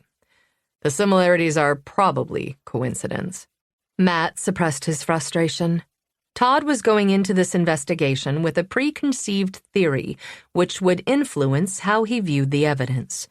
It happened even to experienced investigators. Todd bowed his head and pinched the bridge of his nose. When he lifted his head, he handed over the folder. Please read your statement. I need to get back to work. Matt reviewed and signed the statement Todd had prepared from the previous night's interview. He put his hands on the arms of the chair, ready to rise. You know, Todd said in a quiet voice, I was surprised when the sheriff made me chief deputy. The job should have been yours. You had more experience. Matt hesitated, surprised at the admission. Despite his exemplary record, instead of being promoted, Matt had been given a canine and put back on patrol. The sheriff had acted as if the reassignment had been an honor. Brody had been Randolph County's first dog. But Matt knew the job had really been a demotion. The old sheriff hadn't wanted Matt around. He'd wanted him back in the field, back in the line of fire. Stop. Matt had no proof the sheriff had been out to get him, and every time his mind went off on the conspiracy theory, he felt like he needed to wear an aluminum foil hat. He lifted a shoulder. Considering how things worked out, it doesn't really matter now. No hard feelings, then? No. Matt's old grudge was reserved for the dead sheriff, but if Todd fucked up this case, Matt would hold that against him. I'll call you when I have more questions for you. Sure. Matt pushed out of the chair. Brody followed him from the room. Marge was busy helping someone in the lobby, so they didn't stop to say goodbye. Matt pushed out of the station and walked toward his Suburban. The wind blew ice dust across the parking lot. He spotted Bree Taggart leaning against the door of a Honda Accord. He stopped a few feet away. Her face was still pale, her eyes lost, and she was shivering. She wore jeans and a black hip-length coat, but no hat, gloves, or scarf. "I'd like to talk to you," she said. Her lips were slightly bluish. Had she been standing out here the entire time he'd been in Todd's office? He glanced at the building. 2 reporters exited the station and headed for news vans parked on the other side of the lot. "Let's get out of the cold." He gestured toward his vehicle. Her gaze kept dropping to Brody. "Can we meet somewhere?" "The diner?" he suggested. "Too public." "Are you okay to drive?" "Yes." "Then follow me." Matt turned and opened the rear door of his Suburban. Brody jumped into the vehicle. Then Matt slid behind the wheel. His house was 10 minutes from the station. He drove with one eye on the rearview mirror, making sure her Honda stayed behind him. He lived in a restored farmhouse on 25 acres. He pulled into his driveway and parked. Behind his house, barking sounded from the kennels. Matt and Brody climbed out of the SUV and walked to the front door. Bree parked next to his vehicle and followed. She kept her distance. Inside the house, Matt led her back to the kitchen and sent Brody to his crate. Brody trotted across the tile and disappeared into the bedroom. "You don't have to cage your dog," she said. "It's fine. Brody doesn't mind his crate. It's his den, not a punishment." Though Matt hadn't used it often since the dog retired, but he sensed the dog made her nervous. She walked a circle around his kitchen. Matt started a pot of coffee. "Have you eaten?" "I'm not hungry, but I'd appreciate some coffee." She stripped off her wool coat and hung it on the back of a chair, along with a slim purse. Standing at the French doors that overlooked the backyard, with its kennel and dog runs, she rubbed her arms. "How many dogs do you have?" "There are 6 in the kennel, but only Brody belongs to me." Matt came to stand beside her. "When I built the kennels, my goal was to train canines. Before I could get the business going, my sister filled the kennel. She runs a dog rescue organization." He handed her a mug. She wrapped both hands around it. "Thank you." "You don't like dogs?" he asked, glancing sideways. Her brows drew together. "I was bitten as a child."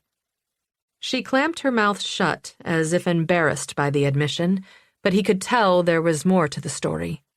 She stared down at her coffee. "The deputy said you found my sister." "Yes. I'm so sorry." She nodded, a short choke sounding deep in her throat. She swallowed. "Can you tell me about it?" "I was supposed to drive Justin to his NA meeting. He didn't answer the door, so I went in. I found her on the bedroom floor." Matt didn't give details. She'd ask when she was ready to hear them. She shuddered and closed her eyes for a few seconds. When she opened them, she'd composed herself. "But Justin wasn't there." "No," Matt said. Did she think he'd help Justin get away? "Why was Aaron at his house? And where is Justin?" "I don't know." Matt pictured the scene. Bree's eyes narrowed. "That makes no sense." He shrugged. She was quiet for a few minutes. "You're no longer with the sheriff's department?" "No. Brody and I were shot 3 years ago." "I'm sorry to hear that." She gave him a sympathetic look. "What do you do now?" "It was friendly fire, so there was a settlement. We won't starve." Matt flexed his hand. The pink scar in the center of his palm stretched as he opened his fist. He'd taken a bullet in the back, too. Ironically, that one hadn't hit anything vital. The nerve damage in his hand was permanent. I can't shoot with my right at all. Unfortunately, it's my dominant hand. No more law enforcement for me. Overshare. He cleared his throat. Is there anything I can do for you? She shook her head. I called the ME's office. They'll call me when I can see Aaron. Her voice faltered. She looked away, her eyes troubled. Let me go with you, he offered. No one should have to do that alone. She glanced up at him. For a minute, he thought she was going to turn him down. Thank you. I'd appreciate that. She took a long, shaky breath. I haven't seen the kids yet. I don't know what to say to them. All you can do is be there, he said. On that note, I should go. She turned and set her mug on the kitchen island. Pivoting to face him again, she said, What's going on with the sheriff's department and this sheriff deputy? They haven't had a sheriff for some time.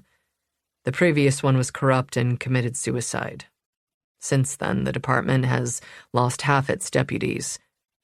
Chief Deputy Harvey didn't run for office? No, Matt said. He doesn't want the job. So far, neither does anyone else. The whole department needs to be rebuilt. Do you have any faith in his ability to solve my sister's murder? Matt was honest. I don't know. I think he'll try, but he doesn't have much investigative experience. She met his eyes. Do you think Justin did it? No, Matt said, with no hesitation. He isn't the violent or abusive type. Addicts can be unpredictable. Justin took all the responsibility for their separation. He was determined to stay sober and win Aaron back. Matt paused. He still loved her. The evidence against him is strong. I know. Bree pressed a knuckle to her mouth for a moment. Lowering her hand, she straightened her shoulders. I'm going to find the truth, with or without the chief deputy. I want to find Justin. I don't think he killed Aaron. Matt could think of no scenario in which Justin would harm his wife, or anyone else. Justin's nature was not violent. The significant other is always the prime suspect. Statistically, there's a good chance he's guilty, she challenged. My father killed my mother. I know. Matt agreed. But Justin isn't your father, and Aaron wasn't your mother. You're right. She lifted her coat from the back of the kitchen chair. But the facts remain the same, and Justin looks damned guilty. He blocked her path to the door. Irritation crossed her face, and one eyebrow arched. Do you want him to be guilty? He asked. She exhaled and met his gaze. The thing he'd liked best about her was her no-bullshit attitude. She did not play games. No, she said. The kids already lost their mom. Knowing their stepdad killed her would make matters even worse for them. He'd expected her to be honest and direct, but her answer surprised him. I'm not sure the chief deputy will look for other suspects. He won't find what he isn't looking for, Bree finished. I think we should work together. He held up a hand. Let me explain. You would put Justin at the top of your suspect list. I'd put him at the bottom. We both want to solve your sister's murder. You know your sister and your family. I've known Justin since grade school, and I have the local connections. Plus, he had absolutely no doubt Bree would be working the case, and he didn't like the idea of her chasing a killer alone. She could be the best homicide detective in the world, but she needed someone to watch her back. As did Matt. She was also smart and, he suspected, very good at her job. She squinted at him. You want to find Justin before the sheriff's department does? Are you afraid they'll shoot him? They shot me, so yeah. But he chose his words carefully. I want to know the truth. Her lips pursed. So, our goal is the same, but our motivations conflict. Yes. We balance each other, and our chances of success are better if we put our heads together. She snorted. That makes sense in a weird way. So, you'll work with me? I'll think about it. Fair enough, Matt said. Take my number. Bree pulled her phone from her pocket and entered the numbers as Matt gave them to her. A second later, his phone vibrated in his pocket. He glanced at the screen. She'd sent him a text. Let me know when you're ready to go to the ME's office, he said. Her eyes misted. I will. Their eyes met for a few seconds. Was she thinking that the ME was probably conducting an autopsy on her sister at that moment? As a detective, she knew what all that procedure entailed. Her chin came up, and she blinked to clear her eyes of an unshed tear. No, Matt knew she wouldn't allow herself to wallow in the negative. She'd focus on finding who had killed her sister. Chapter 7. Bree didn't remember the drive to her brother's place. Her mind was on her discussion with Matt. But suddenly her Honda was bouncing down the dirt road that led to the converted barn Adam had lived in ever since he'd barely graduated high school. He was one of the smartest people she knew, but his intelligence wasn't conventional, and he'd despised school. His graduation was one of the rare life events that had pulled Bree back to Gray's Hollow. The barn sat in the middle of a large, snow-covered meadow. Adam's ancient Ford Bronco was parked out front. The lane had not been plowed, and Bree crossed her fingers that her car wouldn't get stuck. She made it to the end, parked, and climbed out into the cold. There were no trees to break the wind, and it whipped snow dust across the emptiness.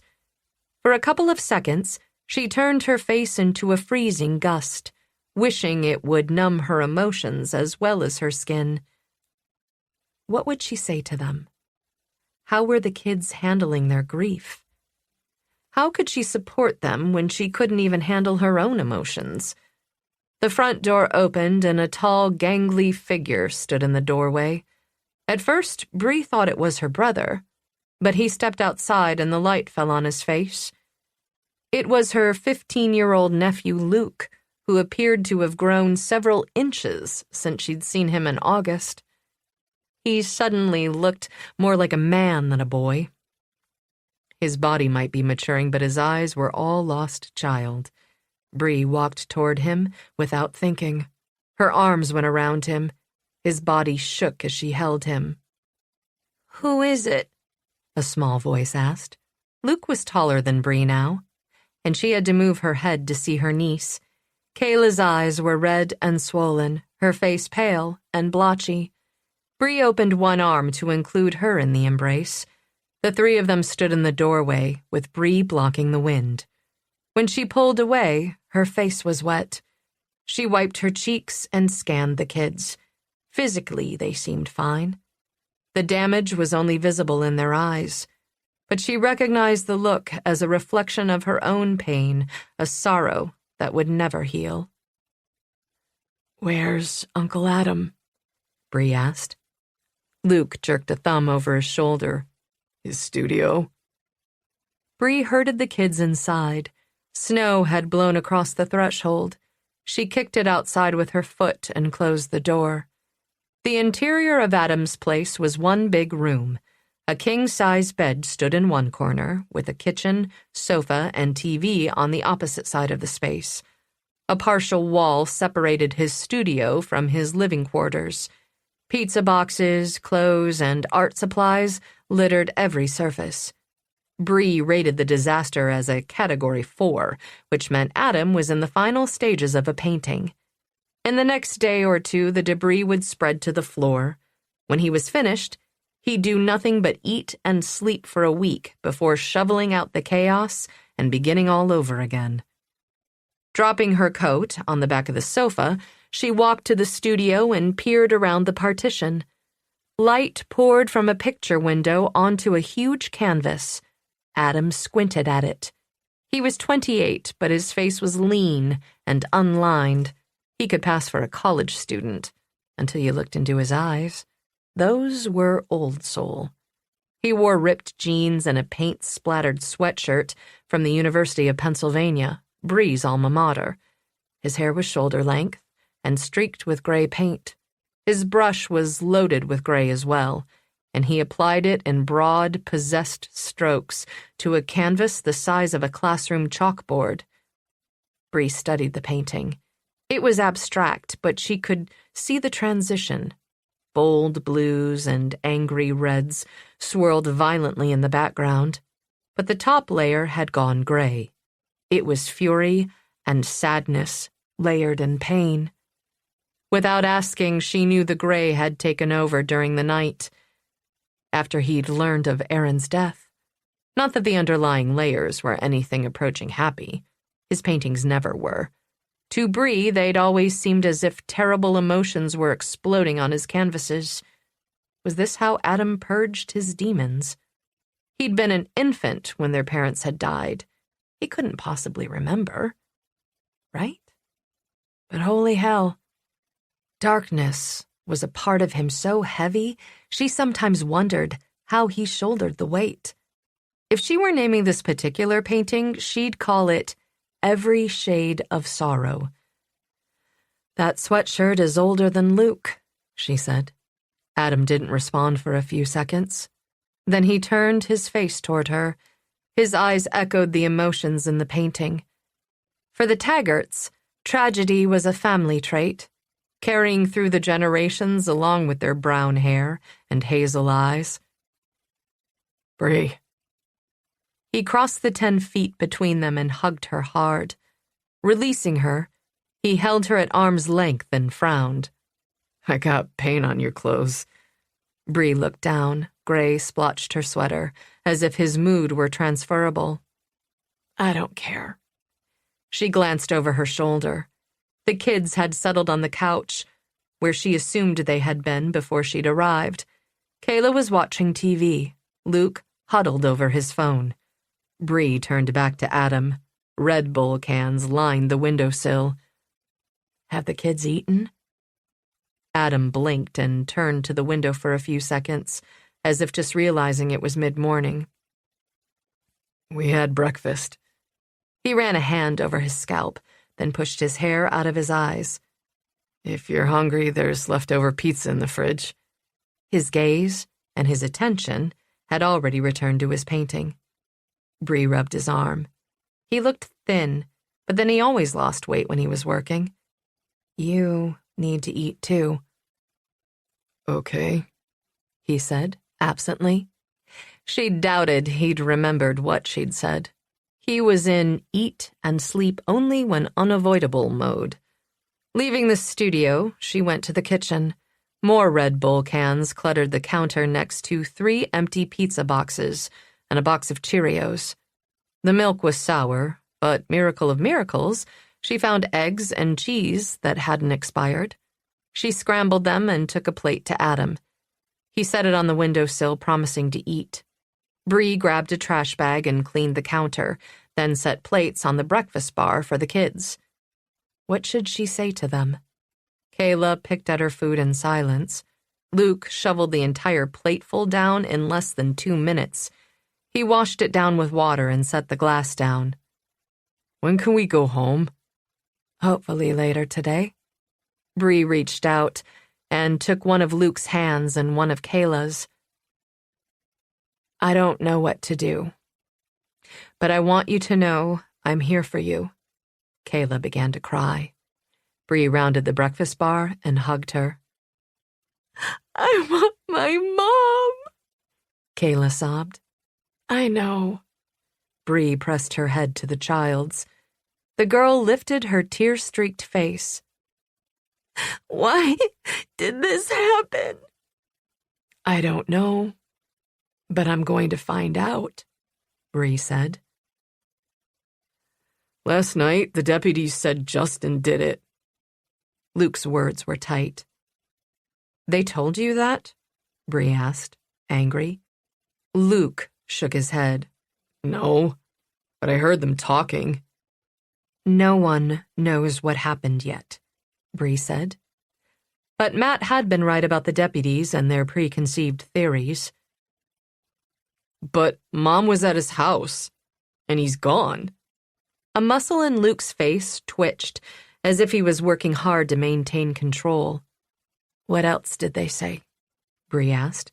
That's all. Luke shrugged. But I want to know more.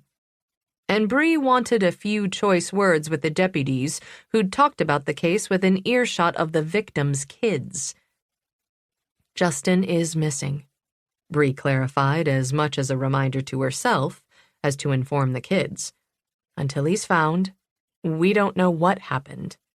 Emotions churned in Luke's face.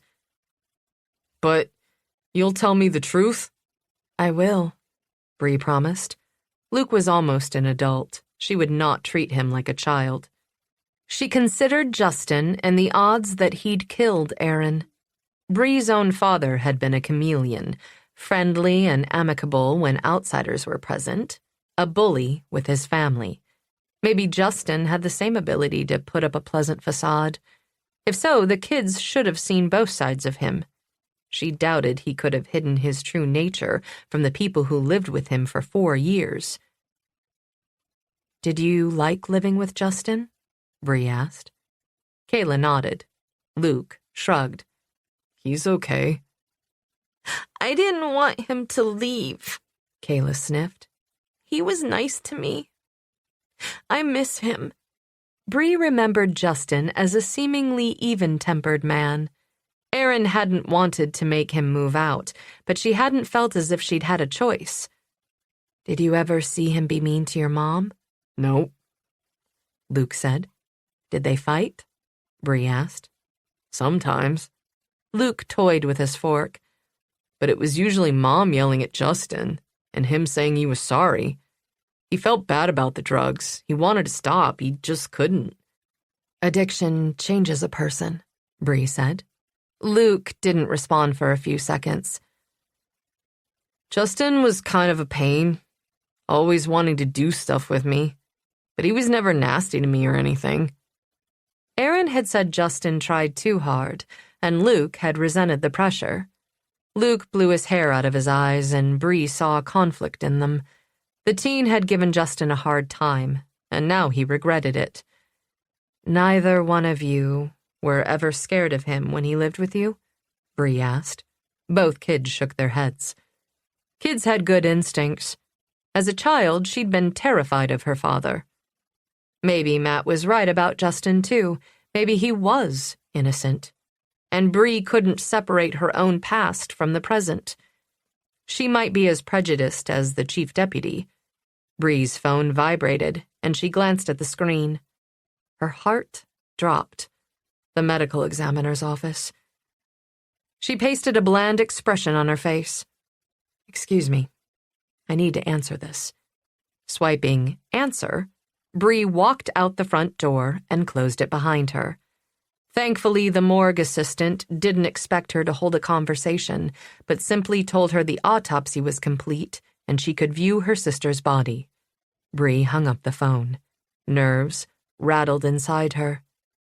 Did she go solo, or take Matt up on his offer? Nausea turned her stomach at the thought of going alone. It wasn't weakness. She wasn't a robot. Seeing her sister's body should disturb her. Her hands trembled as she texted him. He texted back in a few seconds. Pick you up in 10. As cold as she was outside without her coat, the last thing she wanted to do was go inside. Should she tell the kids? She wanted to be honest with them, but there were details they did not need to know. She schooled her face and went inside. I need to run a few errands. But you just got here, Kayla protested, her lip quivering. I know, and I'm sorry. She hugged her niece. I want to go home. Luke frowned at the studio. Adam had not emerged. Me too, Kayla said. Let me take care of some business, and then I'll see about getting you home. I need you to hang here with Uncle Adam for a little while longer, okay?" The kids nodded, but they looked disappointed.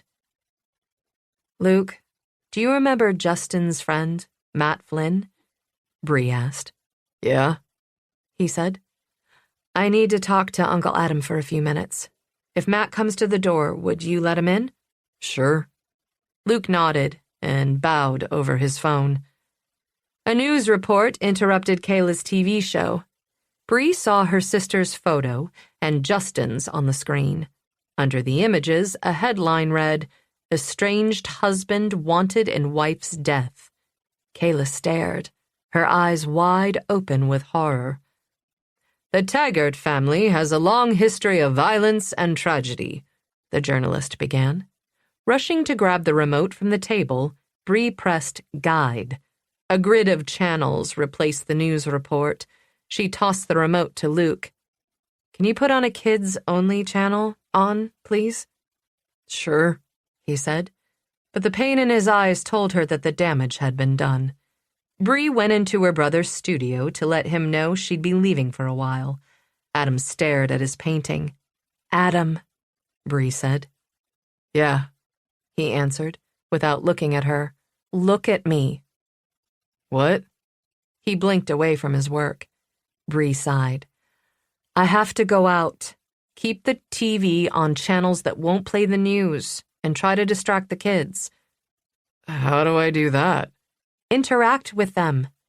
Bree stopped, realizing her voice had sharpened.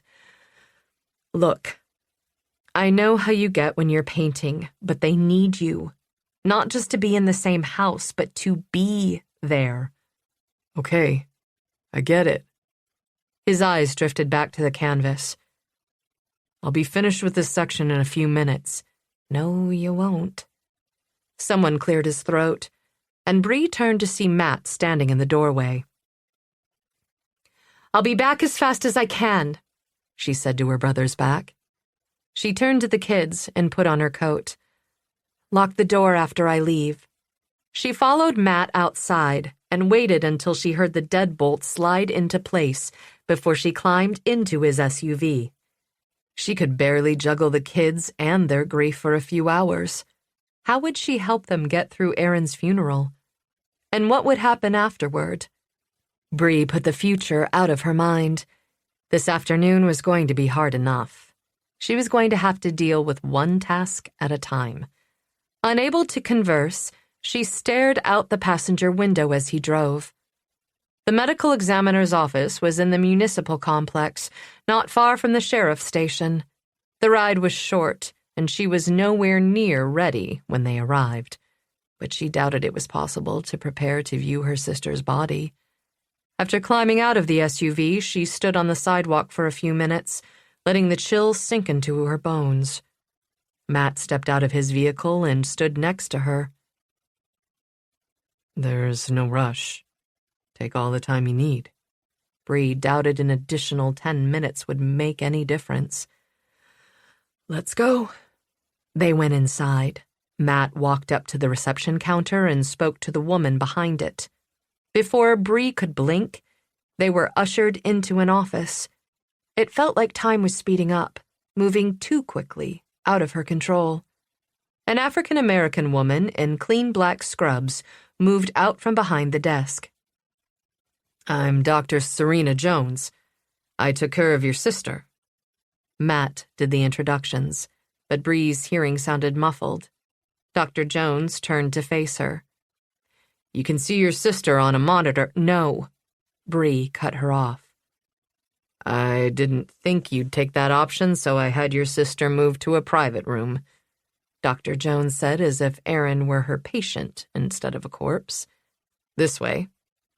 The sense of impending doom grew heavier with each footstep down the tiled hallway. Bree kept her eyes on the back of Dr. Jones's shirt. They went into a small room.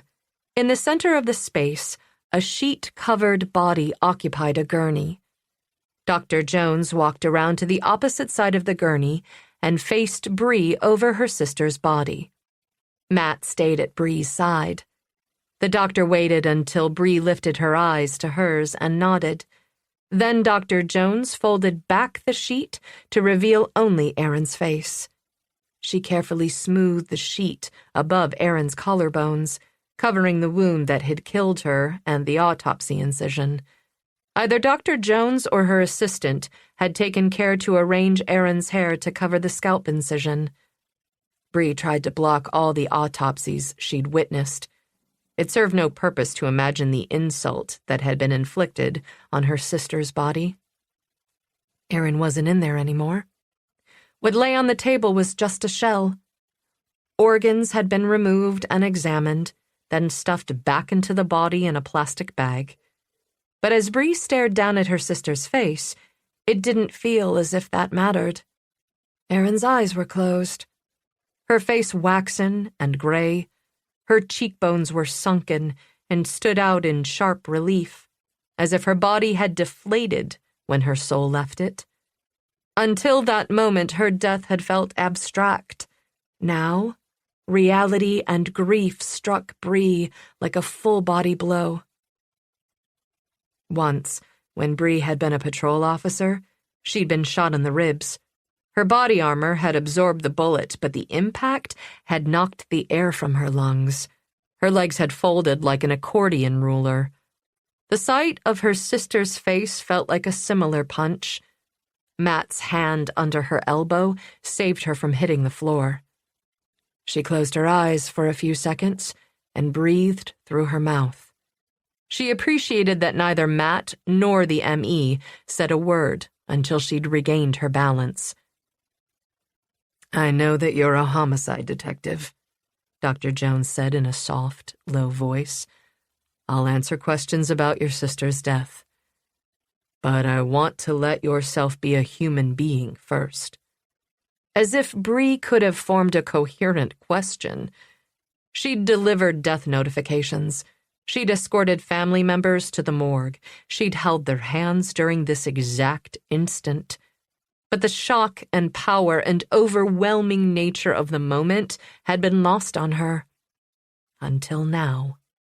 Waves of grief, helplessness, and anger threatened to upend her balance again. Dr. Jones moved a chair from the corner and set it next to Bree. 3 breaths later, Bree recovered her voice, though it rasped as if she smoked 2 packs of cigarettes a day. "Tell me the truth. Did she go quickly?" "Yes," Dr. Jones said, without hesitation. "She was unconscious within seconds and gone within a minute or so." She didn't specify how many seconds, but if she had suffered, it hadn't been for long. Bree thought of Erin lying on the floor, bleeding out, thinking of the children she'd never see again. The kids would want to see her, and Bree would have to let them. As a child, she'd been denied the chance to say goodbye, and she still resented being shuttled to the side, being told to hush when she'd asked questions, being treated as if she were an afterthought rather than the focus of adult attention. She would not do that to Luke and Kayla. They could choose to see her or not. "Could I have a moment alone with her?" she asked, glancing at the doctor, then Matt. "Yes. Her body is ready to be released to the funeral home of your choice." Dr. Jones walked toward the door. "We'll be in the hall when you're finished. Take whatever time you need." Matt followed the doctor from the room. Alone, Bree cupped her sister's cheek. The skin was cold, lifeless under her palm. Bree did not lift the sheet. She did not examine the wound. She gave her sister the respect she deserved. "I'll do my best by the kids." Bree started with the thing that was most important to her sister, then added, "And I will find out who did this to you." She drew an X in the center of her own chest, like they'd done when they were children. "Cross my heart." Chapter 8. Matt had never met the new medical examiner. She was a recent hire to replace the former pathologist who'd moved to Wyoming. He leaned on the wall next to the door. "Can I get you some water?" Dr. Jones offered. "No, thanks." Matt didn't think he could swallow anything without it coming right back up. He'd seen dead bodies as a sheriff's investigator, but he could still picture Aaron alive and smiling. And that made all the difference. As an investigator, he'd tried his best to keep his personal life separate from his job. When you'd attended the victim's wedding, that wasn't possible. The door opened and Bree emerged. Her eyes were dry, devastated, and determined. "Can I ask you some questions?" she asked the ME. "Yes?" Dr. Jones led them back to her office. Matt and Bree sat in chairs facing the desk. An autopsy was treated as confidentially as other medical records. As next of kin, Bree was entitled to the results, but the official report wouldn't be available for months. "Are you sure you want to do this now?" Dr. Jones asked. Bree nodded. "All right." The doctor leaned forward, resting on her forearms and giving Bree her full attention. "She was killed by a single gunshot?" Bree asked. "Yes, she sustained a penetrating cardiac injury," Dr. Jones said. "Many gunshot wounds to the chest are survivable these days. Your sister was very unlucky. A 9mm bullet lacerated her coronary artery, causing massive hemorrhage. Blood loss would have been rapid." Matt pictured the lake of blood under Aaron. She had lived long enough for a large volume of it to pump out of her body. "Is there anything else of note in the preliminary report?" Bree asked, her voice strained. "No. Other than the bullet wound, she was in overall good health," the doctor frowned. "She had sex shortly before she died, but I found no evidence intercourse was not consensual. There were no significant bruises on the body. Her last meal was pizza, eaten an hour or two before her death." Bree's face was as white and still as marble as she digested the information. The ME set her clasped hands on her desk. "Why don't you go home and process today? Call me if you have more questions, and I'll call you if I get more information." Results of some reports, like toxicology screens, wouldn't come back for weeks or months. Bree nodded. "Thank you." Her voice was flat, seemingly emotionless, but Matt could see her struggling. Her hazel eyes were misty, the green deepening as sorrow flooded them. She swiped a single tear from her cheek with a trembling finger, then shoved her shaking hands into her coat pockets. Matt couldn't imagine the shock, horror, and grief building in her. He felt like he was intruding on a moment that should be private. Her sister had been murdered. Her life ended in a violent act. Bree should be allowed the space to cry in peace. In similar circumstances, Matt would be bawling. The doctor ushered them to the door of her office. Matt followed Bree through the corridors until they emerged from the building. Outside, she stood on the sidewalk for a few seconds, her face turned to the cold wind. The open edges of her coat flapped, but she didn't seem to notice the freezing temperature. Matt opened the passenger door of his SUV. Bree climbed into the seat. He rounded the front of the vehicle and slid behind the wheel. He started the engine. She turned toward the passenger window. "Why was my sister at Justin's place?"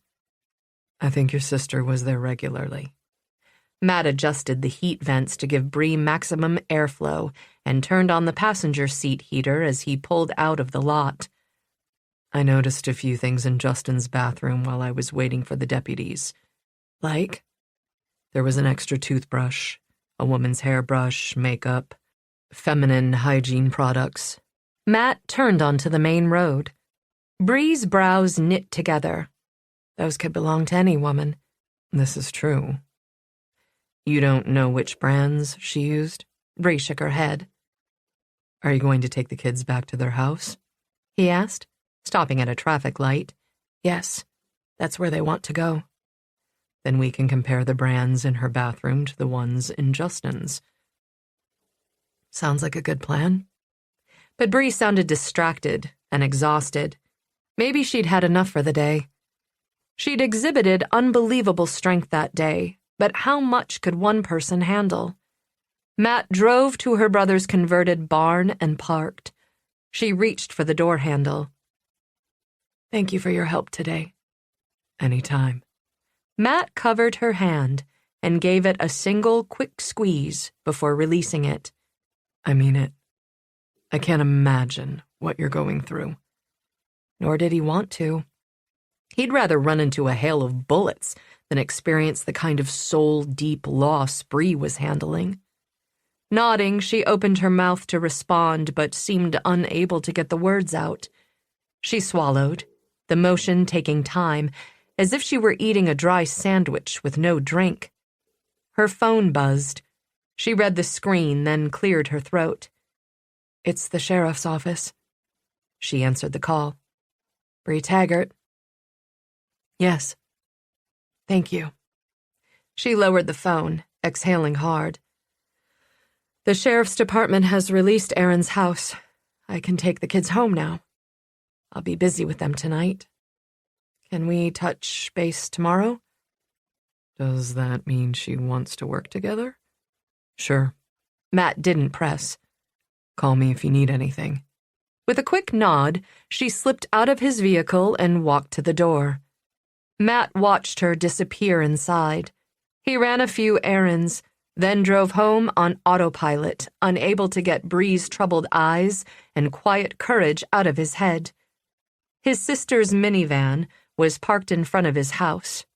He left his SUV and went around to the kennel.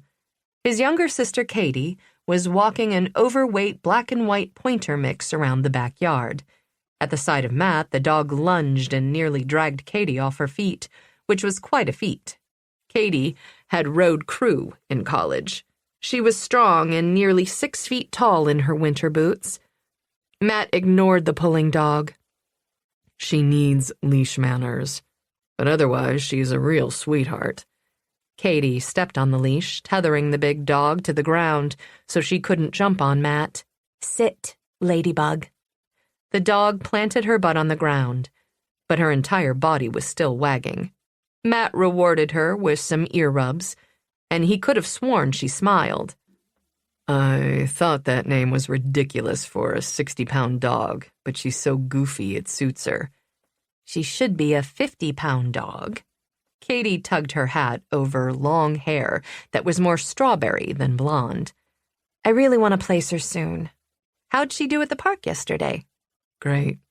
She's good with other dogs, loves kids, not touchy about anything.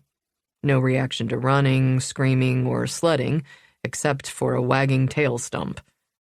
Some idiot had docked the mutt's tail, and they'd done a poor job of it. Katie smiled. How does she do with Brody? Fine, but her housebreaking needs work. She peed in the house twice. I'll take her home with me and work on it. Good idea. When she's away from the kennel environment, she's super chill. Matt rubbed behind the dog's 2 small ears. Kennels were loud and stressful. Ladybug, heel. Katie turned and walked toward her minivan. The dog waddled at her side. Katie opened the rear hatch. The dog tried to jump into the van, but missed the step and fell flat on her face. Oh no! Are you okay? Katie checked Ladybug's face, then scooped up the ungainly dog's butt and helped her scramble inside. Matt tried not to laugh. He followed his sister to the van and gave her a hug. Thanks for the entertainment. I needed it. She opened a plastic dog crate, guided Ladybug inside, and secured the door. I saw the news report this afternoon. They showed Justin's mugshot. Matt wasn't surprised with the media's choice of photo. A mugshot implied guilt. I can't believe he shot his wife. Katie closed the hatch and walked around to the driver's side. I don't think he did. The reporter used the words person of interest, but they presented him as the only suspect. Katie opened the door and climbed into her van. I know you're going to get involved. Don't do anything stupid. Love you. Matt stepped back. Love you too. She closed the door and drove off. Matt walked through the kennel and made sure the heater was working. Katie had fed and watered the dogs and the kennel was clean. Some dogs rushed to him for attention. Others cowered in the back of their space. He spent time with each dog. Full dark had fallen by the time he left the kennels and strode toward the house. He fed Brody and took him out back to do his business. What do we do now? Brody wagged his tail. Want to go for a ride and see Mr. Moore? The dog trotted to the front door, and Matt snapped the leash to his collar. One of the reasons Justin had chosen to rent the house near the tiny business district of Gray's Hollow was its close proximity to his father's auto shop. He could walk or bike to work. Justin had lost his job at the bank when he'd been charged with a felony. Brody rode shotgun, and Matt cracked the passenger window for his sniffing pleasure. Then, minutes later, his headlights swept across the entrance to Moore's Auto Repair. A handful of cars occupied the lot. Matt parked, stepped out of his vehicle, and waited for Brody to jump down. Matt picked up the leash, and they went into the office. At 6:45, business was winding down for the day. Mr. Moore stood at the register, explaining a bill to a customer. He acknowledged Matt with a wave and a worried frown before turning back to his client. 2 more people waited in line to be checked out. Matt and Brody wandered to the window overlooking the actual shop. One of the 4 bays was empty. 2 vehicles sat on lifts in the others. In the farthest from the office, a single mechanic bent under the hood of a Toyota Camry. By 7 o'clock, Mr. Moore escorted the last customer out. After locking the exterior door, he shook Matt's hand and patted Brody's head. Matt, I'm so glad to see you. I want to talk to you about Justin. Yes, of course. I was planning to call you tonight. Mr. Moore glanced through the glass at the mechanic, who was still working. Let's go into my office. He led Matt into a cramped room with a cluttered metal desk. Mr. Moore closed the door, and Matt pulled a plastic chair to the front edge of the desk. Brody lay at his feet. Mr. Moore's eyes were bloodshot. He was a tall man, but his stooped posture made him appear shorter. His office chair squeaked as he collapsed into it. The police came to see me. His eyes misted. I didn't know what to tell them. Tell them the truth. Anger flushed Mr. Moore's face. They act like Justin shot Erin. He would never hurt that girl. He loves her. I know it. Mr. Moore removed his baseball cap and ran a hand through his thinning gray hair. Justin is weak is all. He can't kick those drugs. He's trying, Matt said. What happened with the gun? Mr. Moore bowed his head. I don't know. It was in my nightstand the last time I looked. Do you remember when that was? Mr. Moore squinted at the ceiling. A few weeks ago. The gun wasn't in a safe? No. I want it handy. Mr. Moore examined a line of grease under his thumbnail. He sighed, a long, heavy sound weighted with regret. Are you sure Justin took it? No, but he was the only other person in my house recently. When was Justin last there? He comes for dinner a few nights a week. His budget is really tight. I can't afford to pay him what he was making at the bank. I wish I hadn't told the police it was missing, but they asked if Justin had access to a gun, so I checked mine. I was surprised it was gone, and I wasn't thinking straight. No, you did the right thing. Justin had grown up in the auto shop.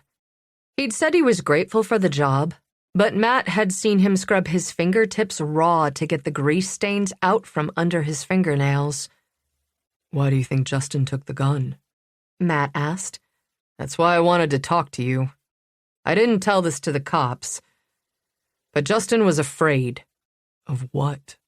Matt asked. I'm not sure, but he's been jumpy for the last week or so, checking the parking lot on the security camera feeds before he left the shop, stuff like that.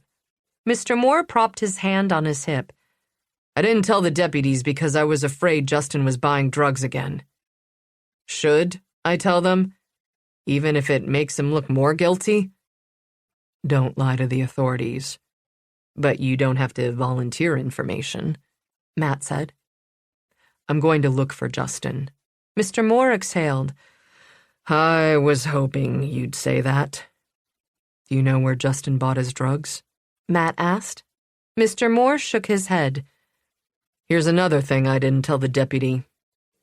When he was using, Justin carried 2 phones, his regular one and one of those cheap prepaid models, for buying drugs, Matt said. A burner, or prepaid phone, could be purchased without supplying personal information, making the user anonymous. Mr. Moore hung his head. That's what I assumed. Do you know if he currently has a burner phone? Mr. Moore looked away. He did.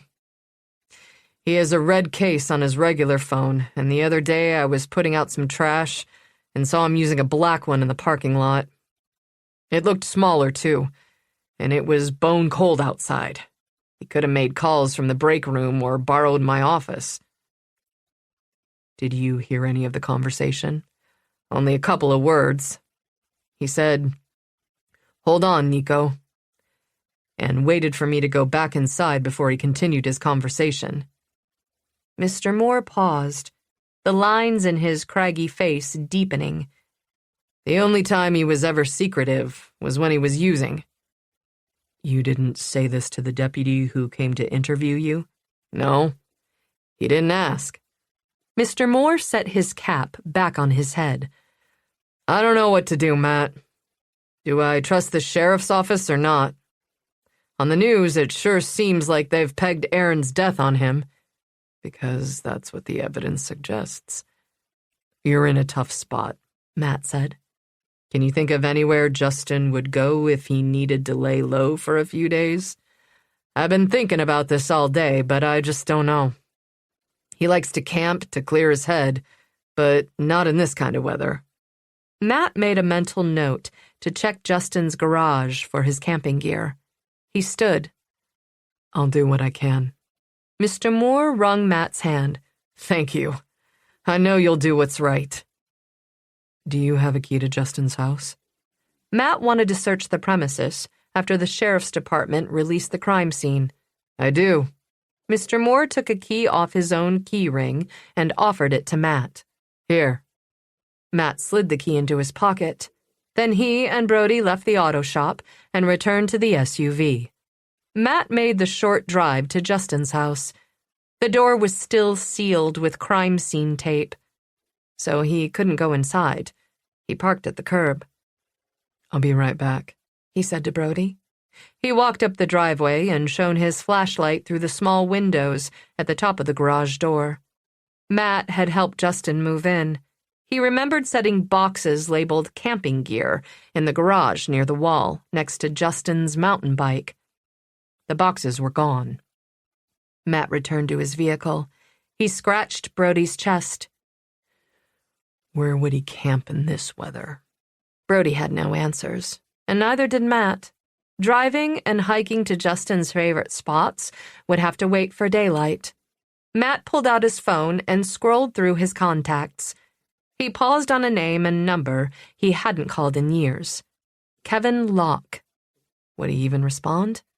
More importantly, did Matt want to reconnect with his old confidential informant? Matt no longer had a badge or backup. What else was he going to do? He needed to find Justin, and he had exactly one lead to follow, the drug dealer. The clock was ticking. The fact that Justin had taken his camping gear made Matt think his friend might still be alive. But law enforcement all over the state was looking for him. When they found him, civilian and officer safety, not the suspects, would be the priorities, which was exactly how Matt would handle the situation if he were still a deputy. He sent the text. "How are you?" The response came back before he could blink. SOSO. Same old, same old.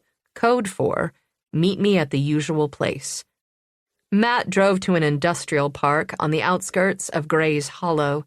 He cruised around the buildings. The warehouses closest to the street looked to still be in use, but the buildings at the rear of the complex were clearly vacant from the number of broken windows that fronted the buildings like missing teeth. The parking lot hadn't been plowed beyond Building 1, but most of the overhead lights still worked. He didn't give a time, Matt said. Brody pricked his ears and tilted his head. I know. Matt hadn't liked dealing with CIs when he'd been an investigator, but sometimes it was necessary to deal with low-level scumbags to catch high-level scumbags, and Kevin had always been well-informed. Matt's nerves prickled like tacks on his skin as he drove to the back of the lot and parked in the shadow of buildings. The outside chill seeped into the vehicle. His hand ached from the cold. He removed heavy gloves from the rear seat pocket and put them on. He started the engine to warm up the vehicle twice. With his thick fur, Brody curled up on the passenger seat and went to sleep.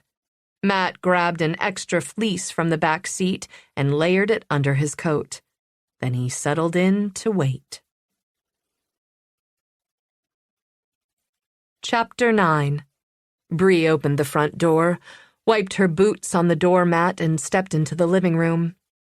The kids pushed past her and bolted up the steps to their rooms. She let them go. Adam's house was all one room. They hadn't had any alone time to process their mother's death.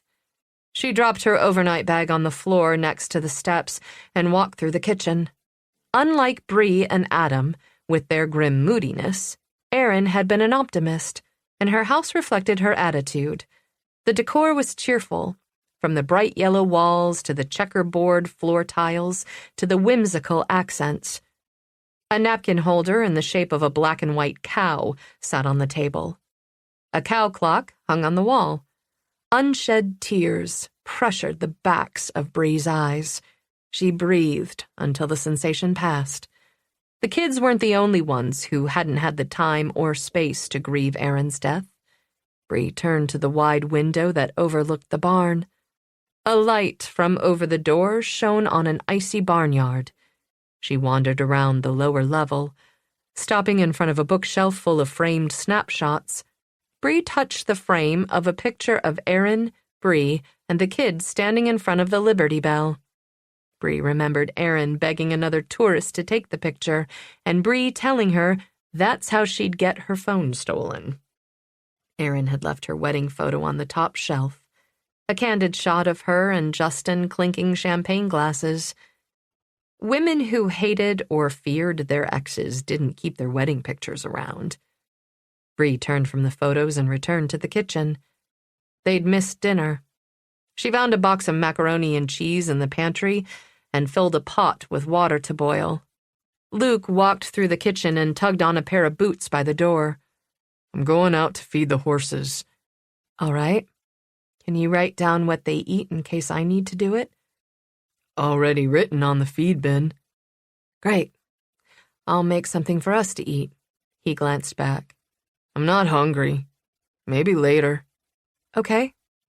It'll be here when you want it. Bree didn't know what else to say. He turned and stared at her. Am I going to school tomorrow? Do you want to? His face was blank.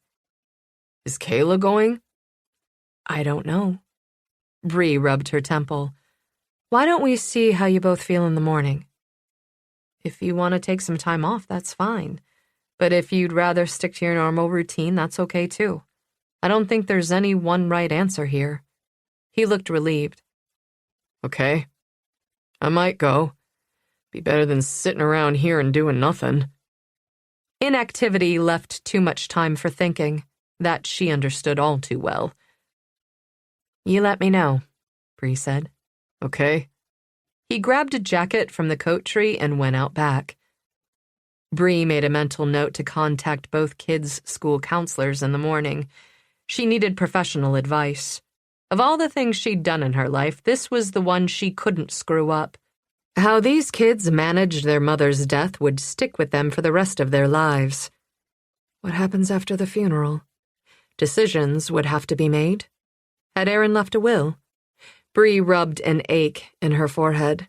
She needed to go through her sister's desk. Would Bree have to track down the kid's father? Thoughts of Craig Vance taking charge of Luke and Kayla sent a chill straight into Bree's bones. Had he and Aaron made any formal custody arrangement? She doubted it. Aaron had been in full avoidance mode as far as Craig was concerned. He had been her drug, and, like an addict, she couldn't be around the source of her addiction without risking a relapse.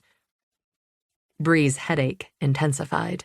There was no point addressing the worst-case scenario until it happened. Unfortunately, that was where a homicide detective's brain went every time. While she waited for the water to boil, she searched the kitchen drawers, but found nothing interesting. A basket of mail contained mostly bills and a few coupons, nothing abnormal. Bree turned to a whiteboard calendar mounted on the wall. Her sister had marked it with her work schedule, Luke's basketball practices, and Kayla's brownie meetings. Bree stared at a square marked K, violin lesson.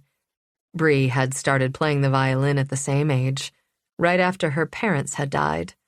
Kayla was the exact age Bree had been. So many parallels between Aaron's kids' lives and Bree's past. Too many. Would they end up like Adam and her? Aloof, or able to maintain only a few close personal relationships? The water boiled. Bree cooked the mac and cheese, then went upstairs to look for Kayla. Her bedroom door was ajar. She sat on her bed, crying silently, hugging a stuffed animal that looked half pillow, half pig. Bree tapped on the doorframe. "I made mac and cheese. Do you want some?" Kayla shook her head and picked at a thread on the stuffed pig's seam. Bree walked to the bed and sat down beside her. The little girl launched herself at Bree, burrowing her face in Bree's shoulder and sobbing in great heaves. Her tears soaked into Bree's sweater as she wrapped her arms around her niece, rubbed her back, and let her cry. Bree's heart broke all over again. 10 minutes later, Kayla sniffed and straightened. Bree plucked tissues from a box on the nightstand. She handed a fistful to Kayla to dry her face. Kayla wiped her nose. "Can I sleep with you tonight in Mommy's bed?" "Sure you can." Bree had planned to sleep in the guest room. She hadn't been prepared to use her sister's bed, but she'd just have to deal. If that's where Kayla wanted to sleep, that's where they'd sleep. She thought of Luke. Had he come in from the barn? "Can you try to eat something?"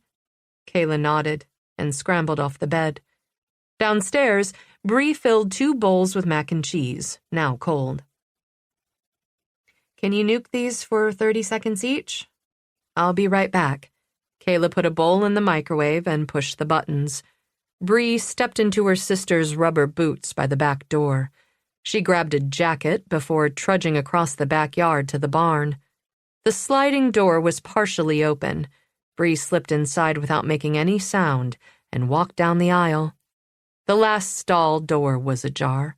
Bree peeked inside. Luke stood next to the bay horse, his arms around its neck, sobbing into its mane. Bree's breath hitched. She backed away, giving Luke his privacy. At his age, he might be embarrassed. She went back to the house and ate with Kayla. The mac and cheese tasted like glue. Luke returned in a half-hour, red-eyed and quiet. Bree heated his dinner without comment, but watching the kids' misery, she'd never felt so helpless. They were all exhausted. Luke did the final barn check and went to bed by 9 o'clock. Bree kicked off her shoes, stretched out on the bed, and turned on the TV to wait for Kayla to finish in the bathroom. Kayla emerged in her pajamas and climbed into bed. What seemed like a second passed, and Bree jolted. A movie she didn't recognize played on the TV. She checked the clock on the nightstand. It was just after midnight. Her sidearm dug into her hip. She'd fallen asleep in her clothes. What had woken her? A bang sounded from somewhere in the house. Bree's nerves stood on end, and she listened intently. Luke was probably getting a snack or a drink of water. She slid out of bed, leaving Kayla snoring softly, and tiptoed to the door in her socks. The hallway was dark, but Bree didn't turn on any lights. She slid along the hardwood to Luke's room and eased open the door. By the light of the moon streaming in the window, she could see his head on the pillow. He hadn't woken her. She retreated to the hall. Something squeaked downstairs. The hair on the back of Bree's neck stirred. She drew her gun. A movement from Luke's room caught her attention. He was standing in the doorway in flannel pajamas and a t-shirt. Putting a finger to her lips, Bree walked to him, leaned close to his ear, and said in a soft voice, "I heard something downstairs. It's probably nothing, but stay with your sister while I make sure." Bree eased down the steps as Luke slipped into the master bedroom. She paused on the bottom step, then peered around the wall into the living room. Her gaze probed every dark corner of the room, but she saw nothing. Old houses settle, right? After checking the coat closet, she started down the short hall toward the kitchen. At the entrance, she paused, putting her back to the wall and glancing around it, careful to minimize her appearance as a target. A dark figure stood at the kitchen island. Using a small pen light, he was looking through the contents of a drawer. The room was dark, but to Bree, the size and shape looked male. Was it Justin? She couldn't tell. He froze. Then his head whipped around. Bree had made no sound, but he must have sensed her presence. He wore a ski mask, but Bree felt his gaze on her. Bree's gun was already pointed at his center mass. She remained partially concealed behind the wall. Freeze! Instead of obeying, he bolted for the door. Damn it! Bree couldn't shoot him in the back. She didn't see a weapon in his hand, and a man running away could not be considered a threat. She sprinted after him, but her socks slid on the floor. She wasted a few precious seconds trying to gain traction. When she reached the back door, he was already halfway across the yard. Bree shoved her feet into a pair of boots and ran out into the yard just as he disappeared into the barn. She sprinted across the crusty snow, the boots sliding as she stopped at the barn door. She glanced around the barn door frame. The aisle was dark, but a huge shape rushed her. She sprang backward as a horse galloped out. Its shoulder brushed hers and knocked her on her butt. The remaining two animals were right behind the first. Bree sprang to her feet. Wind blew through her cable-knit sweater, but underneath her skin was damp with adrenaline sweat. Leading with her weapon, she slipped into the barn. The aisle was empty. The back door gaped open. Had he left, or was he hiding? Looking up, she scanned the loft but couldn't see most of it. There was only one way up, a ladder nailed to the wall. To climb it, she'd have to put her gun away. Not happening. But she listened for sounds overhead as she crept down the aisle. Straw rustled. Bree's belly cramped. She moved to the first stall, putting her shoulder to the wall. She spun, sweeping her aim from corner to corner.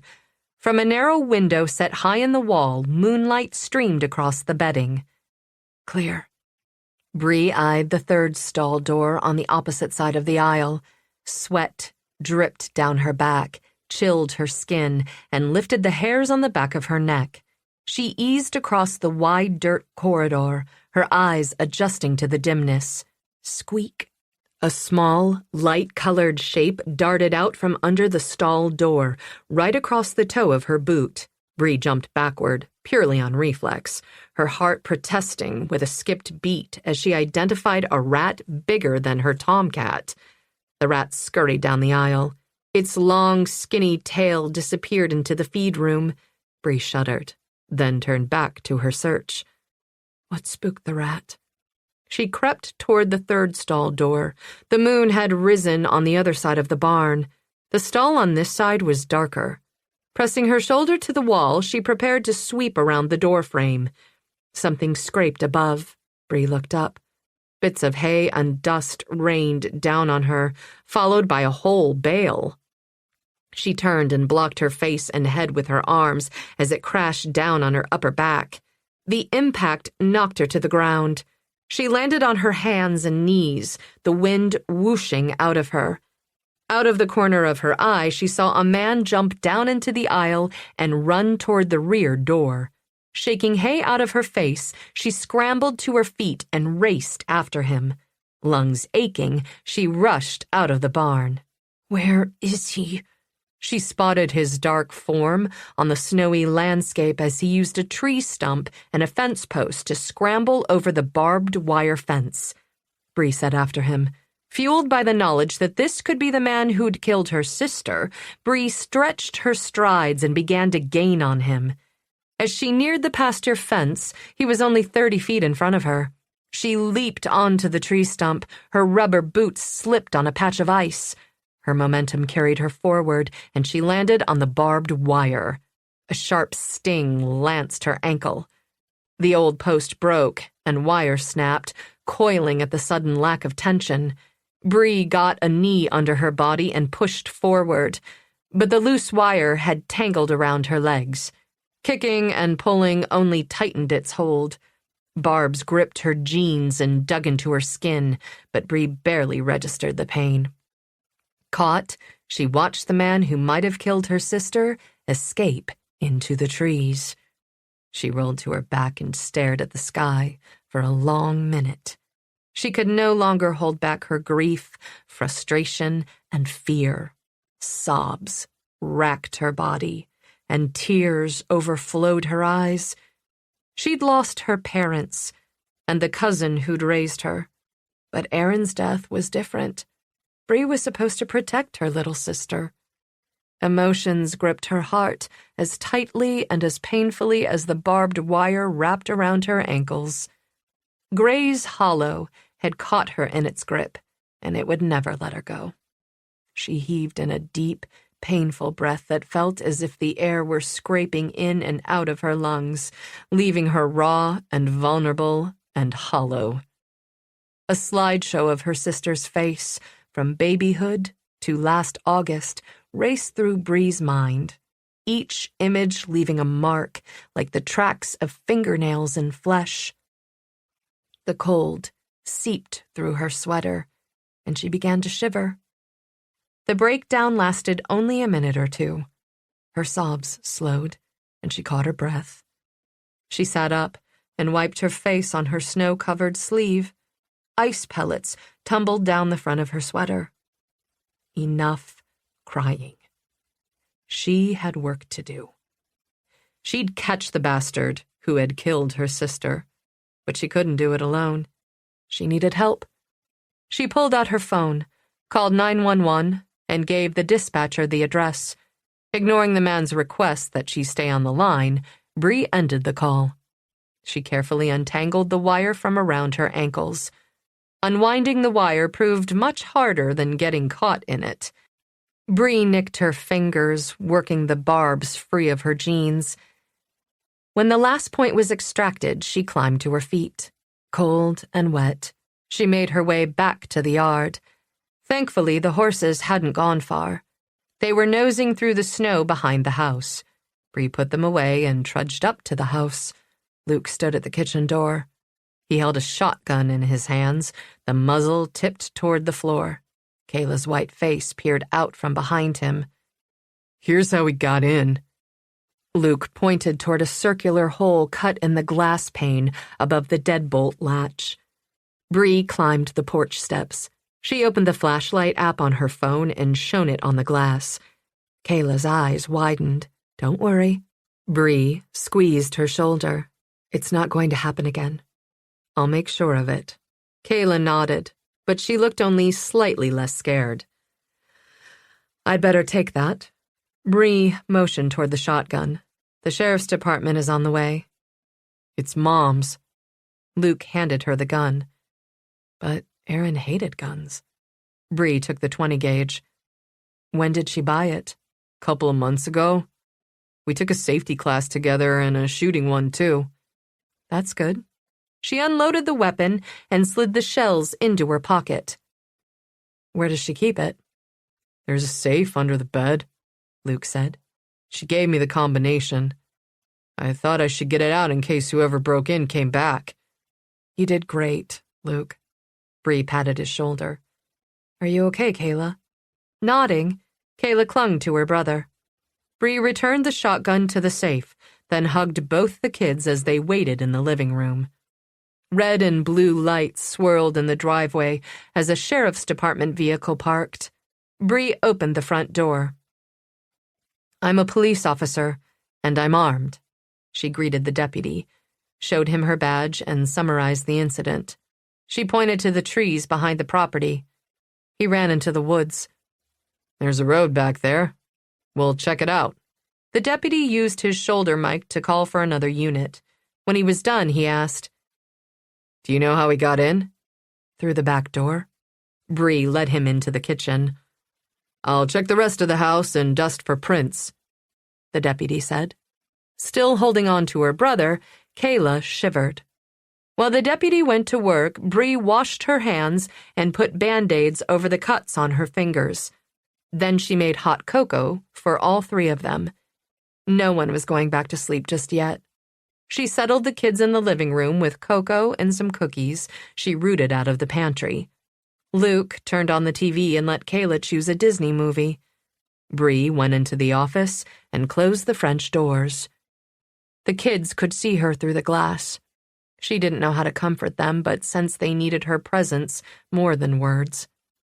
She began making plans. Keeping the kids safe was her first priority, and there was only one person she could call in the middle of the night for help: Dana.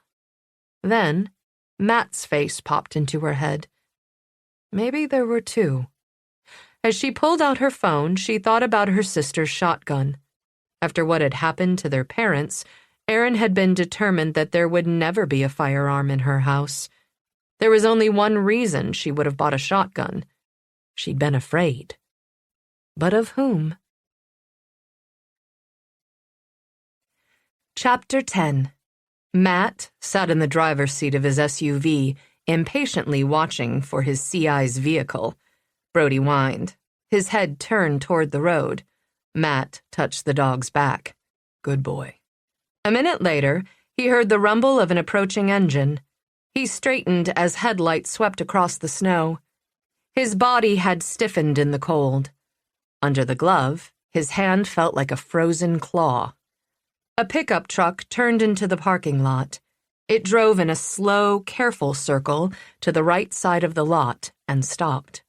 Matt turned his headlights on and off 3 times in rapid succession. The truck answered with 2 blinks. Kevin. Here we go. Matt started the engine again and cruised toward the center of the lot. Cold air blew from the vents. Bodie whined again. It'll be okay.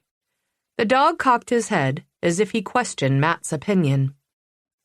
Not wanting Kevin to see the dog, Matt commanded him to lie down in German. The dog complied, but his posture remained alert as Matt lowered the window. Matt commanded him to stay, then he climbed out of the SUV. The temperature had dropped into the single digits, and the air felt like tiny daggers in his eyeballs. Kevin stepped out of his truck and swung a handgun to point at Matt's chest. What the fuck do you think you're doing texting me? Matt raised his hands in front of his chest. Whoa. I just needed to talk to you. I'll make it worth your time. Since when do you carry a gun? Fuck you, Kevin spat. The hand that held the gun trembled. I haven't heard from you in years. You're not even a cop anymore. What do you want? Matt didn't move. He didn't want to spook Kevin anymore. The CI had gotten twitchier since Matt had seen him last. Nothing, I swear. Matt kept his voice calm. We've known each other 10 years, man. But you want something from me, right? Kevin accused. You're right, Matt admitted. but I'll pay you for the information, as always. Fuck you! Kevin raised his arm, the gun pointing straight at Matt's face. Matt's heart stuttered. Sweat broke out under his coat. How could he de-escalate the situation? Before he could react, dog tags jingled. Brody flew out of the SUV, took one running stride, and took Kevin to the ground. The gun went flying, skittering across the ice-crusted snow. Help! Help! Kevin screamed, trying to cover his head with his hands. Don't let him kill me! Brody stood on Kevin's chest, his bared teeth inches from the CI's face. Matt kicked the gun away before calling off the dog. Brody didn't move at first, and Matt had to issue the command again. The dog looked disappointed as he backed, stiff-legged, off Kevin's chest and returned to Matt's side. Matt picked up the leash. You can get up now, Kevin. The dog won't hurt you as long as you don't do anything stupid. Kevin climbed to his feet and swayed on shaky legs. Looking closer, Matt could see Kevin was gaunt. He'd been consuming more drugs than food. He was 24 years old but looked much, much older. What happened to you, Kevin? Matt asked. Kevin studied the ground. What do you want? I'm looking for a local dealer. Sells oxy. Everybody sells oxy. Goes by the name Nico, Matt said. Kevin blinked up. Fear brightened his eyes for 1 second before he shut it down. Don't know him. Yes, you do. Are you sure? Matt reached into his pocket and pulled out 2 20s. He held them up. Sorry. Kevin shook his head. Can't help you. Kevin was obviously afraid of Nico, but he was also an addict. And an addict could always be bought, because he valued his high more than his life. Matt added another 20. How about now? Kevin licked his chapped lips. I wish I could. With a twinge of guilt, Matt added 1 more bill to his bribe. He wanted to give Kevin just enough cash to have a small party, but not enough to last long. He wanted Kevin to need to come back for more. Kevin froze. His shoulders slumped, and he nodded almost imperceptibly. Matt held the cash out, and Kevin reached for it. Brody growled low in his throat, and Kevin snatched the bills and stepped back. This Nico is bad news? Matt asked. He must be for Kevin to hold out so long. Yeah. Kevin fingered the cash in his pocket. What can you tell me about him? Kevin chewed on his lip. Do you know Nico's last name? Matt asked. Nope. Doubt that's his real first name. What's he look like? Skinny dude. Bald. Cold eyes. Kevin shivered. He don't look like much, but he'll fuck you up. The wind picked up and whipped around them. Kevin shifted his weight. That's all I know. I gotta go. I need to find Nico. No way. Kevin took 2 steps backward and began to turn away. I'll pay you $200 to help me. Kevin stopped. Tell him I want to buy some oxy. Kevin looked at the ground and shook his head. You still look like a cop. He'll kill you. Don't hide it then. Tell him I was a cop. I was shot, and now I need oxy. The best lies skated as close to the truth as possible. No promises. Kevin shrugged, retrieved his gun, and started toward his pickup. Hold on, Kevin. Matt opened the back of his SUV and took out a protein bar and a bag of almonds he kept for emergencies. He offered them to Kevin, who blushed, looked away, and pocketed them. Save some of that cash for food, Matt said. Kevin nodded, but they both knew he wouldn't. He slid back into his car and drove off, accelerating too fast and fishtailing out of the parking lot. Matt and Brody settled back in the SUV. Matt rubbed behind the dog's ears. Thanks for having my back. Brody wagged his tail. Matt's phone vibrated. He dug it out of his pocket. Bree's number showed on his screen. He checked the time on his dashboard clock. 1:30. Unease rushed through him as he answered. Bree? Yes. I'm sorry to call so late, but someone broke into the house. The edge to her voice alarmed him further. Is everyone okay? Matt pressed the gas pedal. His Suburban leaped forward. We're fine, but the kids are scared. I think they'll feel better with an extra adult in the house. On my way. Matt dropped the phone in a cup holder, turned onto the road, and gunned the engine. He arrived within 15 minutes of her call and parked next to a sheriff's department vehicle. She must have been watching for him because she opened the door before he knocked. Thanks for coming. Her gaze dropped to the dog at his side. I brought him for a reason. Matt rested a hand on Brody's head. His senses are 1,000 times sharper than ours. We can install a security system in the middle of the night, but no one will sneak into this house while Brody's here. I know how valuable canines are. My issue with dogs is mine to deal with. But she moved away from Brody as she stepped aside to let them into the house. The kids were watching TV. Their eyes were shadowed. Kayla was curled into a ball. She spotted the dog, sat up, and smiled. Brody. The dog trotted across the room, jumped onto the couch, and curled up between the kids. He wagged his tail and preened while Luke and Kayla petted and fussed over him. Before Aaron and Justin split up, Brody and I came here for dinner now and then, Matt said. Bree locked the door and led him back to the kitchen. She wore jeans, a sweater, and her Glock. He leaned on the island. Where's the deputy? Looking for the intruder. Bree pointed toward the back of the house. Who ran into the trees? The bright light over the kitchen island brought out the dark circles under her eyes. When did you last sleep? It's been a couple days, she admitted. I'll try to take a nap later. Brody and I can stay all night. Is there anything else you need? Thanks, but I have a friend from Philly coming tomorrow. Now today, with some of my things. A friend? Matt suppressed the quick burst of irritation. Bree's friends were none of his business. Do you think it was Justin who broke in tonight? He asked. I have no idea. He was wearing a mask, and I haven't seen Justin in years. He never came with Erin when she brought the kids to see me. She closed her eyes, as if picturing him.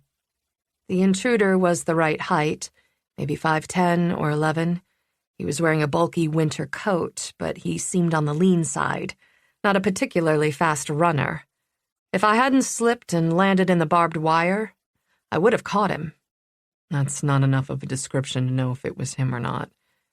Do you know if Justin still had a key to the house? Matt asked. If he did, he wouldn't have needed to break in. She shook her head. I don't know, but why would Justin need to get into Erin's house anyway? He needed something that was here, and he couldn't call and ask for it. He's wanted. His face was all over the news today. A knock sounded on the door. A deputy stood outside. Matt recognized Jim Rogers, who'd been with the sheriff's department for many years. Rogers walked into the kitchen and stopped. He startled as his gaze swept over Bree and landed on Matt. Flynn. Rogers. Matt returned the awkward greeting. You know each other? Rogers gestured between Matt and Bree. We do, Matt said. Bree gave Matt a look and turned to Rogers. Did you find tracks? Yeah. Rogers cleared his throat. He ran through the pasture. The footprints disappeared at the road on the other side. In addition to the tracks headed toward the road, there also were tracks leading this way. He probably left his vehicle back there and walked here across the field. I'll dust the door and kitchen drawer for prints before I go. You can stop by the station any time after tomorrow to pick up a copy of the police report. Bree closed her eyes for a few seconds. I don't remember if the intruder was wearing gloves. We'll dust anyway. Rogers hustled from the kitchen, returning to his vehicle for his fingerprinting kit. He pulled several prints from around the doorknob and a partial from the kitchen drawer. I'll let you know if we get any matches. He would run the prints through APHIS, the automated fingerprint identification system, and look for matches in both criminal and crime scene databases. The prints he pulled probably belonged to family members, but it was always worth a try. Criminals could be unbelievably stupid. After Rogers left, Bree checked on the kids, and Matt went to the garage for a piece of wood, which he nailed over the hole in the glass. They both returned to the kitchen. "Both kids are sound asleep," Bree paced. "I guess the dog made them feel safe." "Brody will hear anything unusual." She studied him for a minute. "What's up between you and the deputy? I assume you used to work together." "He shot me." Matt shocked himself with the blunt admission. "Him and another deputy. It was an accident. We were serving an arrest warrant on a drug dealer at a warehouse. The sheriff was supposed to send me and Brody in the south entrance, but he sent us to the north. We got caught in the crossfire between the dealers and the deputies.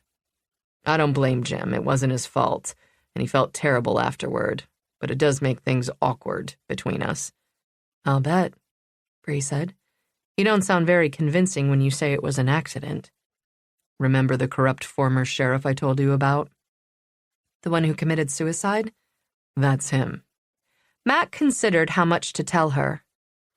"I saw the sheriff hit a suspect in the kidney with a baton, repeatedly. The guy was lying on the floor in handcuffs. He was no threat to anyone." "Excessive force?" "The sheriff had a temper." Matt nodded. "I should have reported him. It wasn't the first time. He was a real bastard. Thought he was above the law. No," Matt corrected. "he thought he was the law. But that's where it gets tricky with a sheriff. A police chief can be fired by the mayor or town council, but a sheriff is an elected official. He has to be charged with a crime or impeached." "That's not an easy process." "No. He was very popular at the time. There was no way I was going to talk the DA into charging him. The guy the sheriff beat up was too scared to testify. The sheriff was a powerful man who'd been in office for a long time. It would have been his word against mine." Bree's eyes narrowed as she made connections. "You think the sheriff sent you in the wrong door intentionally?" "It has crossed my mind." "Shit." "Exactly," Matt agreed. "It was bad enough that I got shot. But Brody?" He paused. "I think Rogers felt worse about shooting the dog." "Do you trust anyone in the sheriff's department?" Bree asked. "I trust Marge," Matt said. "Not Chief Deputy Harvey?" "I don't know about Todd." Matt shook his head. "I hate to think he knew. He always seemed like a decent guy, but when I got out of the hospital, Todd and the other deputies treated me differently." As if he'd already been an outsider. Like the sheriff had already spun the story of the shooting in his own favor, and everyone had believed him. He'd been a very convincing man. He'd told big, brash lies with contagious confidence. "Did Todd shoot you, too?" Bree asked. "No. The other guy left the department after the sheriff killed himself." "So maybe that guy knew." "Maybe. There was an investigation after the shooting. Everyone gave their official statements and clammed up. The sheriff said I went in the wrong door. I didn't." "His word against yours all over again." "That's right." Matt flexed his hand. "The sheriff came to see me at home. He offered me a substantial settlement to let it go.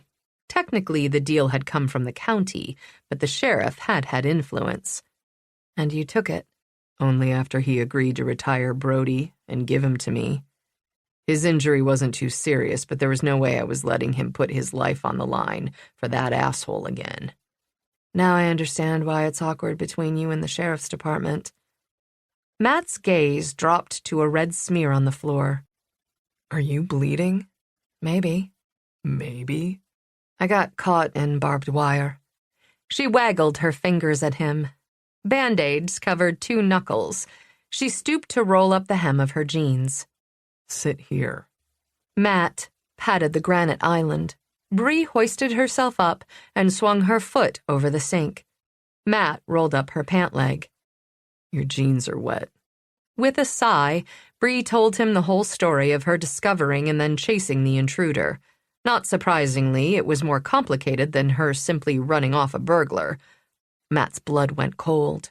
Armed cop or not, she could have been killed. You should have locked the door and let him run. What if he'd been armed? Anger and maybe a hint of embarrassment flushed her cheeks. I wanted to catch him. What if he was the man who killed my sister? Matt turned on the faucet. Did she not realize how important she was? Had her brain not computed the new responsibilities she'd assumed when her sister had died? Matt studied her for a few seconds. No, he decided. She hadn't processed her sister's death and all its consequences yet. She was used to being alone, not having anyone dependent on her. How long would it take her to figure out that her life was completely different now? Those kids need you, he said simply. She frowned, as if she hadn't thought that taking care of them meant taking care of herself. I know, but he didn't attack me. He ran. Not the point. Matt rephrased his thoughts into language she'd understand. Next time, promise you'll wait for backup, okay? Okay. She acknowledged his point with a nod, but he still felt as if she wasn't appreciating her new role in the kids' lives. Bree's brother Adam was not guardianship material, too distracted, too focused within his own world. The kids would always be an afterthought. It might not be intentional, but the kids would still suffer. Not with Bree, though. She would put Luke and Kayla first. Matt peeled off her bloody sock. He expected to find 2 cuts on her ankle. The tattoo surprised him. It was a winding vine done in shades of dark green and dotted with a few tiny blue flowers.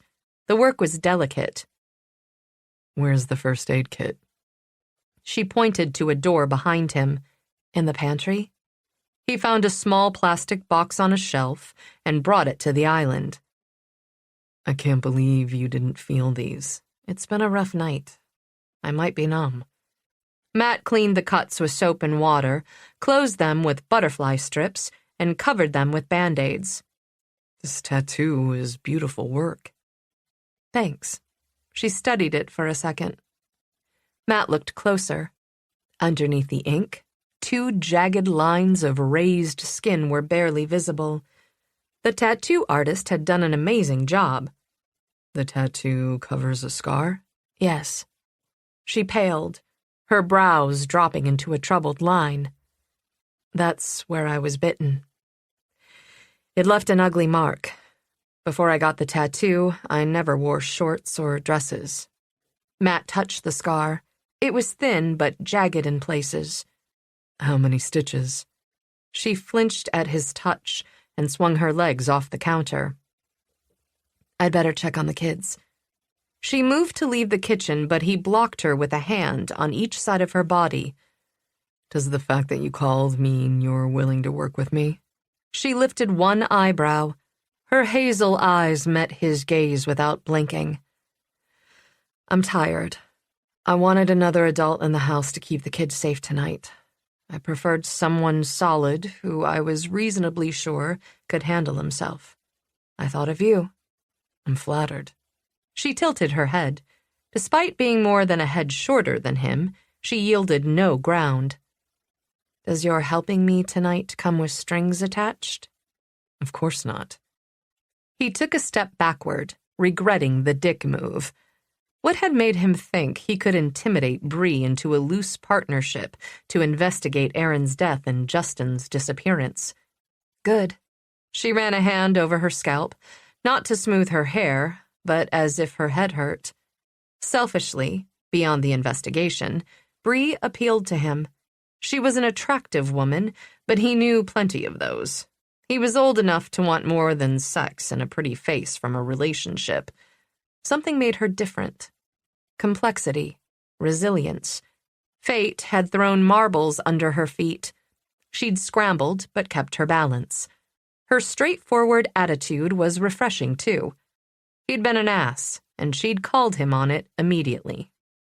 And because he'd been an ass, and he still wanted to work with her, he should be the first to offer information. When you called, you didn't disturb me. I wasn't home in bed. He explained about his visit with Justin's father and the information on a potential drug dealer. Maybe Justin owed his dealer money. She rubbed her eyes. I hate to think he was using again, but it makes sense. If he wasn't, Aaron would have taken him back. She wasn't good at ending relationships. Something stirred in the front room, and Bree headed for the doorway. Sounds like one of the kids is awake. Glancing back at him, she said in a low voice, We'll continue this discussion tomorrow, when my brain is functioning. I'm going to try to get the kids to go to bed. You should get some sleep, too. I'll try. She nodded. There's a guest room. I can bunk on the couch. Matt wanted to stay closer to the doors, where he would hear an intruder. Brody will keep guard. Thanks again. She left the room. Matt filled a glass with water and drank it. In the morning, he'd follow up on Justin's drug dealer. Matt would love to give the chief deputy an alternate suspect. He considered the camping gear. Why would Justin run and hide? Was he afraid of the man who had killed Aaron? Or the police? Or both? Chapter 11. He sat back in his vehicle and stared at the small farm through the telephoto lens of his camera. The house was dark, and there was an extra vehicle parked out front. He took a picture of the big SUV. The lamppost in front of the house illuminated the license plate. There'd been a news report on Erin's death and her family history. They'd shown pictures of the family, including a current photo of Erin's sister entering the sheriff's station that morning. The sister was a homicide detective from Philadelphia. She was going to be a problem. He could feel it. She was going to get in his way, just like Erin had. But what could he do about her? Fury roiled inside him, rising as rapidly as a flash flood. Erin had thought she was so smart, that she had his number, that she could interfere with his life. Well, she'd learned a hard lesson. The memory soothed him. He'd taken care of her. He would not allow anyone to fuck with him. No one was taking what was his. Not the dead bitch, not her sister.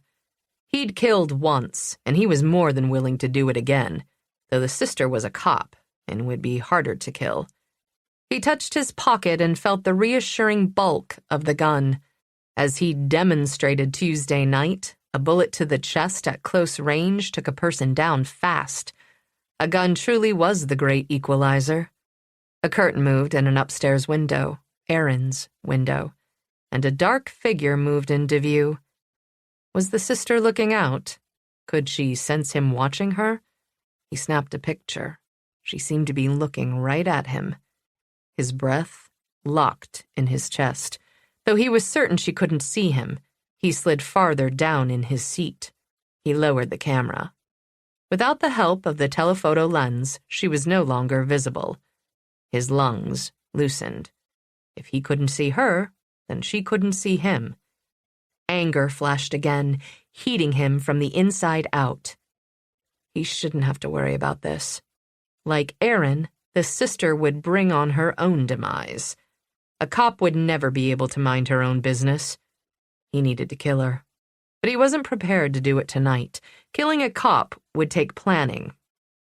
The sister was armed, and she'd be wary, trained. He'd have to take her by surprise. He'd planned Erin's death, and it had gone off like clockwork. Well, almost like clockwork. But he would make use of the one deviation from the plan. He'd take the same amount of care with the sister's death. He raised the camera again. The figure in the window had disappeared. Had she gone back to bed? He'd watched Erin, too. Her behavior had been pathetically routine, almost OCD. With thoughts of planning in his head, he picked up a notepad from the passenger seat and wrote down the time the figure had appeared in the window. If she didn't sleep well and was often up at night, he needed to know. The house remained quiet for the next 15 minutes. He started the engine and eased off the shoulder of the road. The anger in him had diminished, but it never went away. It simmered in his chest like a pilot light, waiting to ignite a larger flame. The sister had better not interfere, because he would do whatever was necessary to keep what was his. Chapter 12. The house was silent Thursday morning as Bree worked her way through some sun salutations. She placed her head on her mat, lifted her hips, and slowly straightened her body until she was in a headstand. Yoga had taught her body and breath control, and the concentration required to not fall flat on her face cleared her head. She finished with a forearm stand and 5 breaths in the inverted V of downward dog. Then she showered, dressed, and crept down the stairs. The kids were both still sound asleep, but they hadn't gone to bed until 3, and then only after Matt promised that Brody would be there all night. From the bottom step, Bree could see Matt sleeping on the couch. On the floor at his side, Brody lay on a folded quilt Kayla had insisted he use as a bed. The dog's head was up, his big brown eyes focused on Bree. She paused, fear nudging her pulse. She inhaled deep into her lungs and controlled her exhale. The dog will not hurt you. That phrase was going to be her new mantra. She took a second slow breath and forced herself to walk past the living room, hating the relieved scurry in her step as she left the dog's sight. In the kitchen, she brewed a pot of coffee. The sun streamed through the windows. Outside the sky was a brilliant winter blue. Bree checked the time. 9 o'clock. The horses needed to be fed. She shrugged into Luke's jacket and her sister's boots and opened the door. The cold hit her face like a wall of ice. She glanced at a thermometer mounted on the back porch. 9 degrees. She stepped off the porch, patting the pockets of the coat and finding gloves. Sunlight gleamed on the frozen yard, blinding her. She shaded her eyes with her hand as she made her way into the barn. 3 horses poked their heads over their stalls. Kayla's chestnut pony, Pumpkin, occupied the first stall. He eyeballed Bree from under his bushy flaxen forelock. Luke's bay quarter horse, Riot, kicked his door. The last animal, a pretty paint Aaron had named Cowboy, nickered softly for attention. The horses rustled their bedding. The air smelled of beasts, hay, and manure. Bree hadn't lived on a farm since she was 8, but the scents and sounds felt familiar in a way she couldn't deny, no matter how much she wanted to. She used the plastic scoop to measure feed and gave each horse hay. Ice had formed in their water buckets overnight. Bree broke the ice with a hammer and refilled the buckets. The barn water supply was insulated and heated to prevent freezing. She slipped into each stall, straightened blankets, and checked each animal over in the daylight. They seemed fine. Ironically, 1,000-pound animals that could easily squash her didn't frighten her at all. She patted them on the necks and went back to the house. Luke could muck the stalls later. She crossed the yard and opened the door to the kitchen. The smell of coffee was bliss, and the heat prickled on the frozen skin of her face. Matt stood at the counter pouring coffee into 2 mugs. Instinctively, Bree looked for the dog. Brody lay under the kitchen table, his face on his paws, his eyes on Matt. She couldn't prevent the quickening of her step as she passed him. "Good morning," Matt said. He was rumpled and messy-haired, and his reddish-brown stubble seemed to have sprouted into a tight beard overnight. No one should look that awake, or good, before coffee. Clearly, she was caffeine-deprived. She added sugar to her coffee and guzzled half the cup before returning his greeting. "Good morning." "Do you have a plan for the day? And how can I help?" Even before coffee, his blue eyes were clear. Hers had been underscored with bags and dark circles. She'd slept poorly, waking in the darkness with a strange feeling that she was being watched. The break-in had left a mental mark. I have to call my boss. Clearly, I'm going to be here more than a couple of days. My friend should be here this morning with supplies for my apartment. I plan on making some calls and seeing how fast I can get an alarm installed. I know a guy. I'll get him out here today. Thank you. Bree sipped more coffee. The caffeine wasn't hitting her system fast enough. She finished the cup and poured another. Her stomach rumbled, and she went to the fridge and found yogurt. More sugar than I'd like, but it will do. She offered one to Matt. He declined. I'm fine with coffee for now. Thank you for staying last night. You're welcome. Bree looked at the dog. I think Brody's presence made the kids feel more secure. Dogs are great for home security. Even the nice ones will usually tell you if someone is outside. The little ones bark like crazy. Bree ate the yogurt and drained her second cup of coffee, her brain beginning to stir. I'm going to check on the kids. Be right back. She tiptoed upstairs and peered in on them. Kayla was sound asleep in Aaron's bed, where she'd slept with Bree. In his own room, Luke looked unconscious, with his long arms and legs sprawled out. His feet hung over the edge of his twin bed. Bree returned to the kitchen and picked up her coffee. Both are still out cold. They had a long, rough day yesterday. Yes. Sadness brought her exhaustion flooding back. Matt ran a hand across the granite counter. I have a question for you. How did your sister afford a place this nice on a hairstylist's salary? She didn't. Matt raised a brow. The farm belongs to Adam. Your brother? Surprise lit Matt's face. I know. He looks like he's on the brink of homelessness. Bree tried to understand Adam, but the years of their childhood they'd spent apart had taken a toll on their relationship. His paintings are hot commodities, but he doesn't care about money or buying things. Everyone cares about money. Nope, not Adam. All he wants is to be left alone to paint. He drives the same old junker he bought in high school. He bought the place he's in years ago and hasn't put a nickel into it. All he sees is the natural light in his studio. He seems disinterested in you and the kids. He's interested, and he cares in his own way. If I called him right now and asked for $10,000, he'd transfer the money into my account before I could hang up the phone. He wouldn't even ask me what it was for. Bree rotated her shoulders and stretched her arms behind her back. But he's always had an emotional disconnect. I don't know whether he was born that way or if it developed as a coping mechanism to our parents' deaths. He does the best he can to show us he loves us, but he is what he is. No one is perfect. Loving your family meant accepting them for what they were.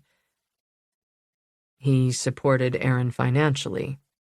He wanted to put the farm in Aaron's name, but I talked him out of it. Why? Was she bad with money? No, she had bad taste in men. Before Bree could explain, Brody's head snapped up. He jumped to his feet and trotted toward the front of the house. Somebody's here. Matt followed the dog. Bree brought up the rear.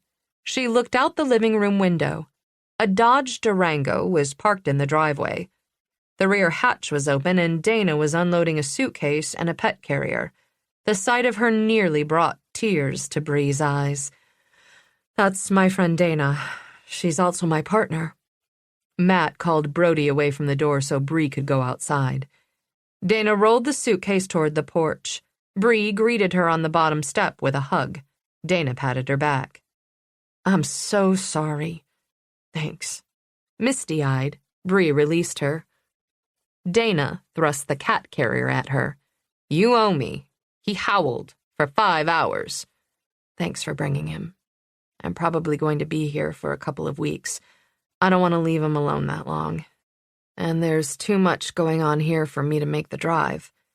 Bree led her into the house and introduced her to Matt and Brody. Dana stroked the dog's head but gave Bree a questioning stare. Is there more in the car? Matt asked. There is, Dana said. I'll get it. Matt went out the door with the dog at his heels. Dana pushed her sunglasses to the top of her head and watched him through the front window. Turning back, she gave Bree a look. Girl! Bree rolled her eyes. He's just a friend. Well, that's a damned shame. It's complicated. Uh-huh. Dana parked the suitcase next to the wall. He's my sister's ex's best friend. The same ex the local LEOs think killed her? Yep. Okay. That is complicated. Dana took off her coat. He a cop? He was a cop. So he's going to stick his nose in the case. As are you. Yep. Do you think he's going to get in your way? Dana asked. Bree shook her head. Actually, I think he's solid. Good. Dana peeled her bright blue hat off and tousled her hair. You're doing all right with his dog? I'm trying. He's a nice dog. The kids like him.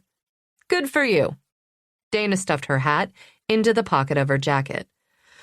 I brought everything on your list and threw in a few more things I thought you could use. I can't thank you enough for driving up here. Bree took her coat and hung it on the coat tree. Of course I came. Dana looked offended. We're partners. Well, thank you again. I have to call the captain and HR this morning and request emergency leave. Any ideas about what you're going to do long term? No. Bree couldn't think about it. I need to get through the next few days. Matt brought 2 more suitcases and a box into the house. He set everything by the front door. Brody sniffed the cat carrier. Bree eyed the amount of luggage and turned back to Dana. Did you bring everything in my closet? Just the winter stuff. The blue suitcase is mine. You're staying? Shock washed over Bree. It sounded like you needed more than clothes, your cat, and your backup piece, Dana said. I can stay as long as you like. What did you tell the captain? Bree asked. I said, bye-bye. Dana waved her fingers. I shifted some PTO around. They were going to pay me for the days, but it's not a big deal. I'm still officially retiring on schedule. I'm just on vacation until then. I don't know what to say. Bree was overwhelmed. You don't have to say anything. You do the same for me. Dana shrugged. Besides, you're a temporary reprieve from my cousin and that crappy night security job. The cat let out a yowl from the carrier. Brody wagged his tail. How is your dog with cats? Dana asked Matt. He likes them, Matt answered. Bree opened the wire door. This is Vader.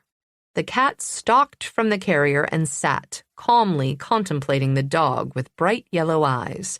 He lifted a coal-black paw and began washing his whiskers. Brody whined and stuck his nose in the cat's face. With lightning speed, Vader smacked him solidly on the nose and went back to licking his paw and cleaning his whiskers as if nothing had happened. The dog backed up 3 steps and looked up at Matt. Sorry, buddy, Matt said. It's a cat. Nothing I can do. He can be a bully. Carrying the box of cat supplies, Bree led the way back to the kitchen. Let's get you settled, Vader. Matt leaned on the counter and crossed his arms. Dana set her purse, keys, and sunglasses on the island. Bree filled bowls of food and water. The cat leaped onto the kitchen island. He stared at Dana's face and lifted a paw over her sunglasses. Don't you do it, Dana shook a finger at him. Maintaining eye contact, Vader knocked her sunglasses to the floor. Your cat's a jerk. Dana picked up her glasses, put them and her keys into her purse, and set them out of Vader's reach. Yeah, but he's my jerk, Bree said. Dana helped herself to coffee. Has anything happened since I talked to you last night? No, Bree said. Good. Dana drank her coffee black. I spent the entire drive thinking about the kids. Did Justin formally adopt them? No. And with his addiction record, I doubt he could get custody now. The fact that Erin made him move out clearly indicated her feelings on the matter. Yes. So, where is their father? Dana asked. A chill ran through Bree's body. I have no idea, and it scares the hell out of me. Luke is 15, almost 16. He'll have more to say in where he lives. But Kayla is only 8, and she has a biological father out there somewhere, though she's never met him. What's he like? Matt asked, leaning on the counter. Good-looking, smooth-talking. When he's actually employed, he's usually selling something. He's able to adapt his personality to the situation. He plays at being both a ladies' man and a man's man. Bree pictured his smug face. Most people like him instantly. But not you, Matt said. No, Bree agreed. The very first time I met him, he reminded me of my father. Jake Taggart had been a completely different person when other people were around than when he was alone with his immediate family. She'd seen a photo of him once with a smile on his face, and she'd barely recognized him. Craig immediately set off my asshole alarm. Your sister seemed smart. How did he fool her? Dana asked. Bree's coffee soured in her mouth. Craig Vance could sell sand to a desert. Erin's relationship with him was volatile. He got her pregnant with Luke when she was 16. Then he was in and out of her life for years. She could never count on him for financial or parental support. But every time he showed up on her doorstep, she took him back as if he had some kind of hold on her. Dana drummed her fingers on the island. When was the last time she saw him? Anger bubbled in Bree's throat. When she told him she was pregnant with Kayla. He was pissed. He beat her up and went out to a bar. Dana lowered her mug. And you didn't kill him? I wasn't here, Bree said, the guilt sliding over her like a scratchy old sweater. Anyway, after he hit her while she was pregnant, Erin was finally done with him. While he was out drinking, she changed the locks, packed up his shit, and put it in the driveway. When he came home, she told him they were through. As far as I know, that's the last time she had contact with Craig. Good for her. Dana's eyes went fierce. So if he shows up, we shoot him on sight? Matt jerked a thumb at Dana. I like her. Me too, but I don't think that's a viable plan. Bree paced. I don't want to look for Craig, but I suppose it would be best to know where he is and what he's doing.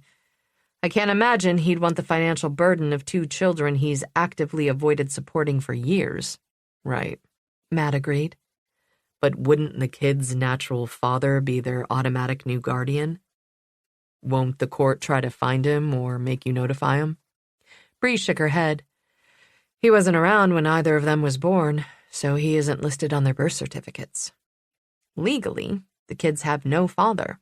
Even when he and Erin hooked up last time, he didn't legally acknowledge paternity of Luke. He didn't want the financial responsibility. Your sister never pursued child support?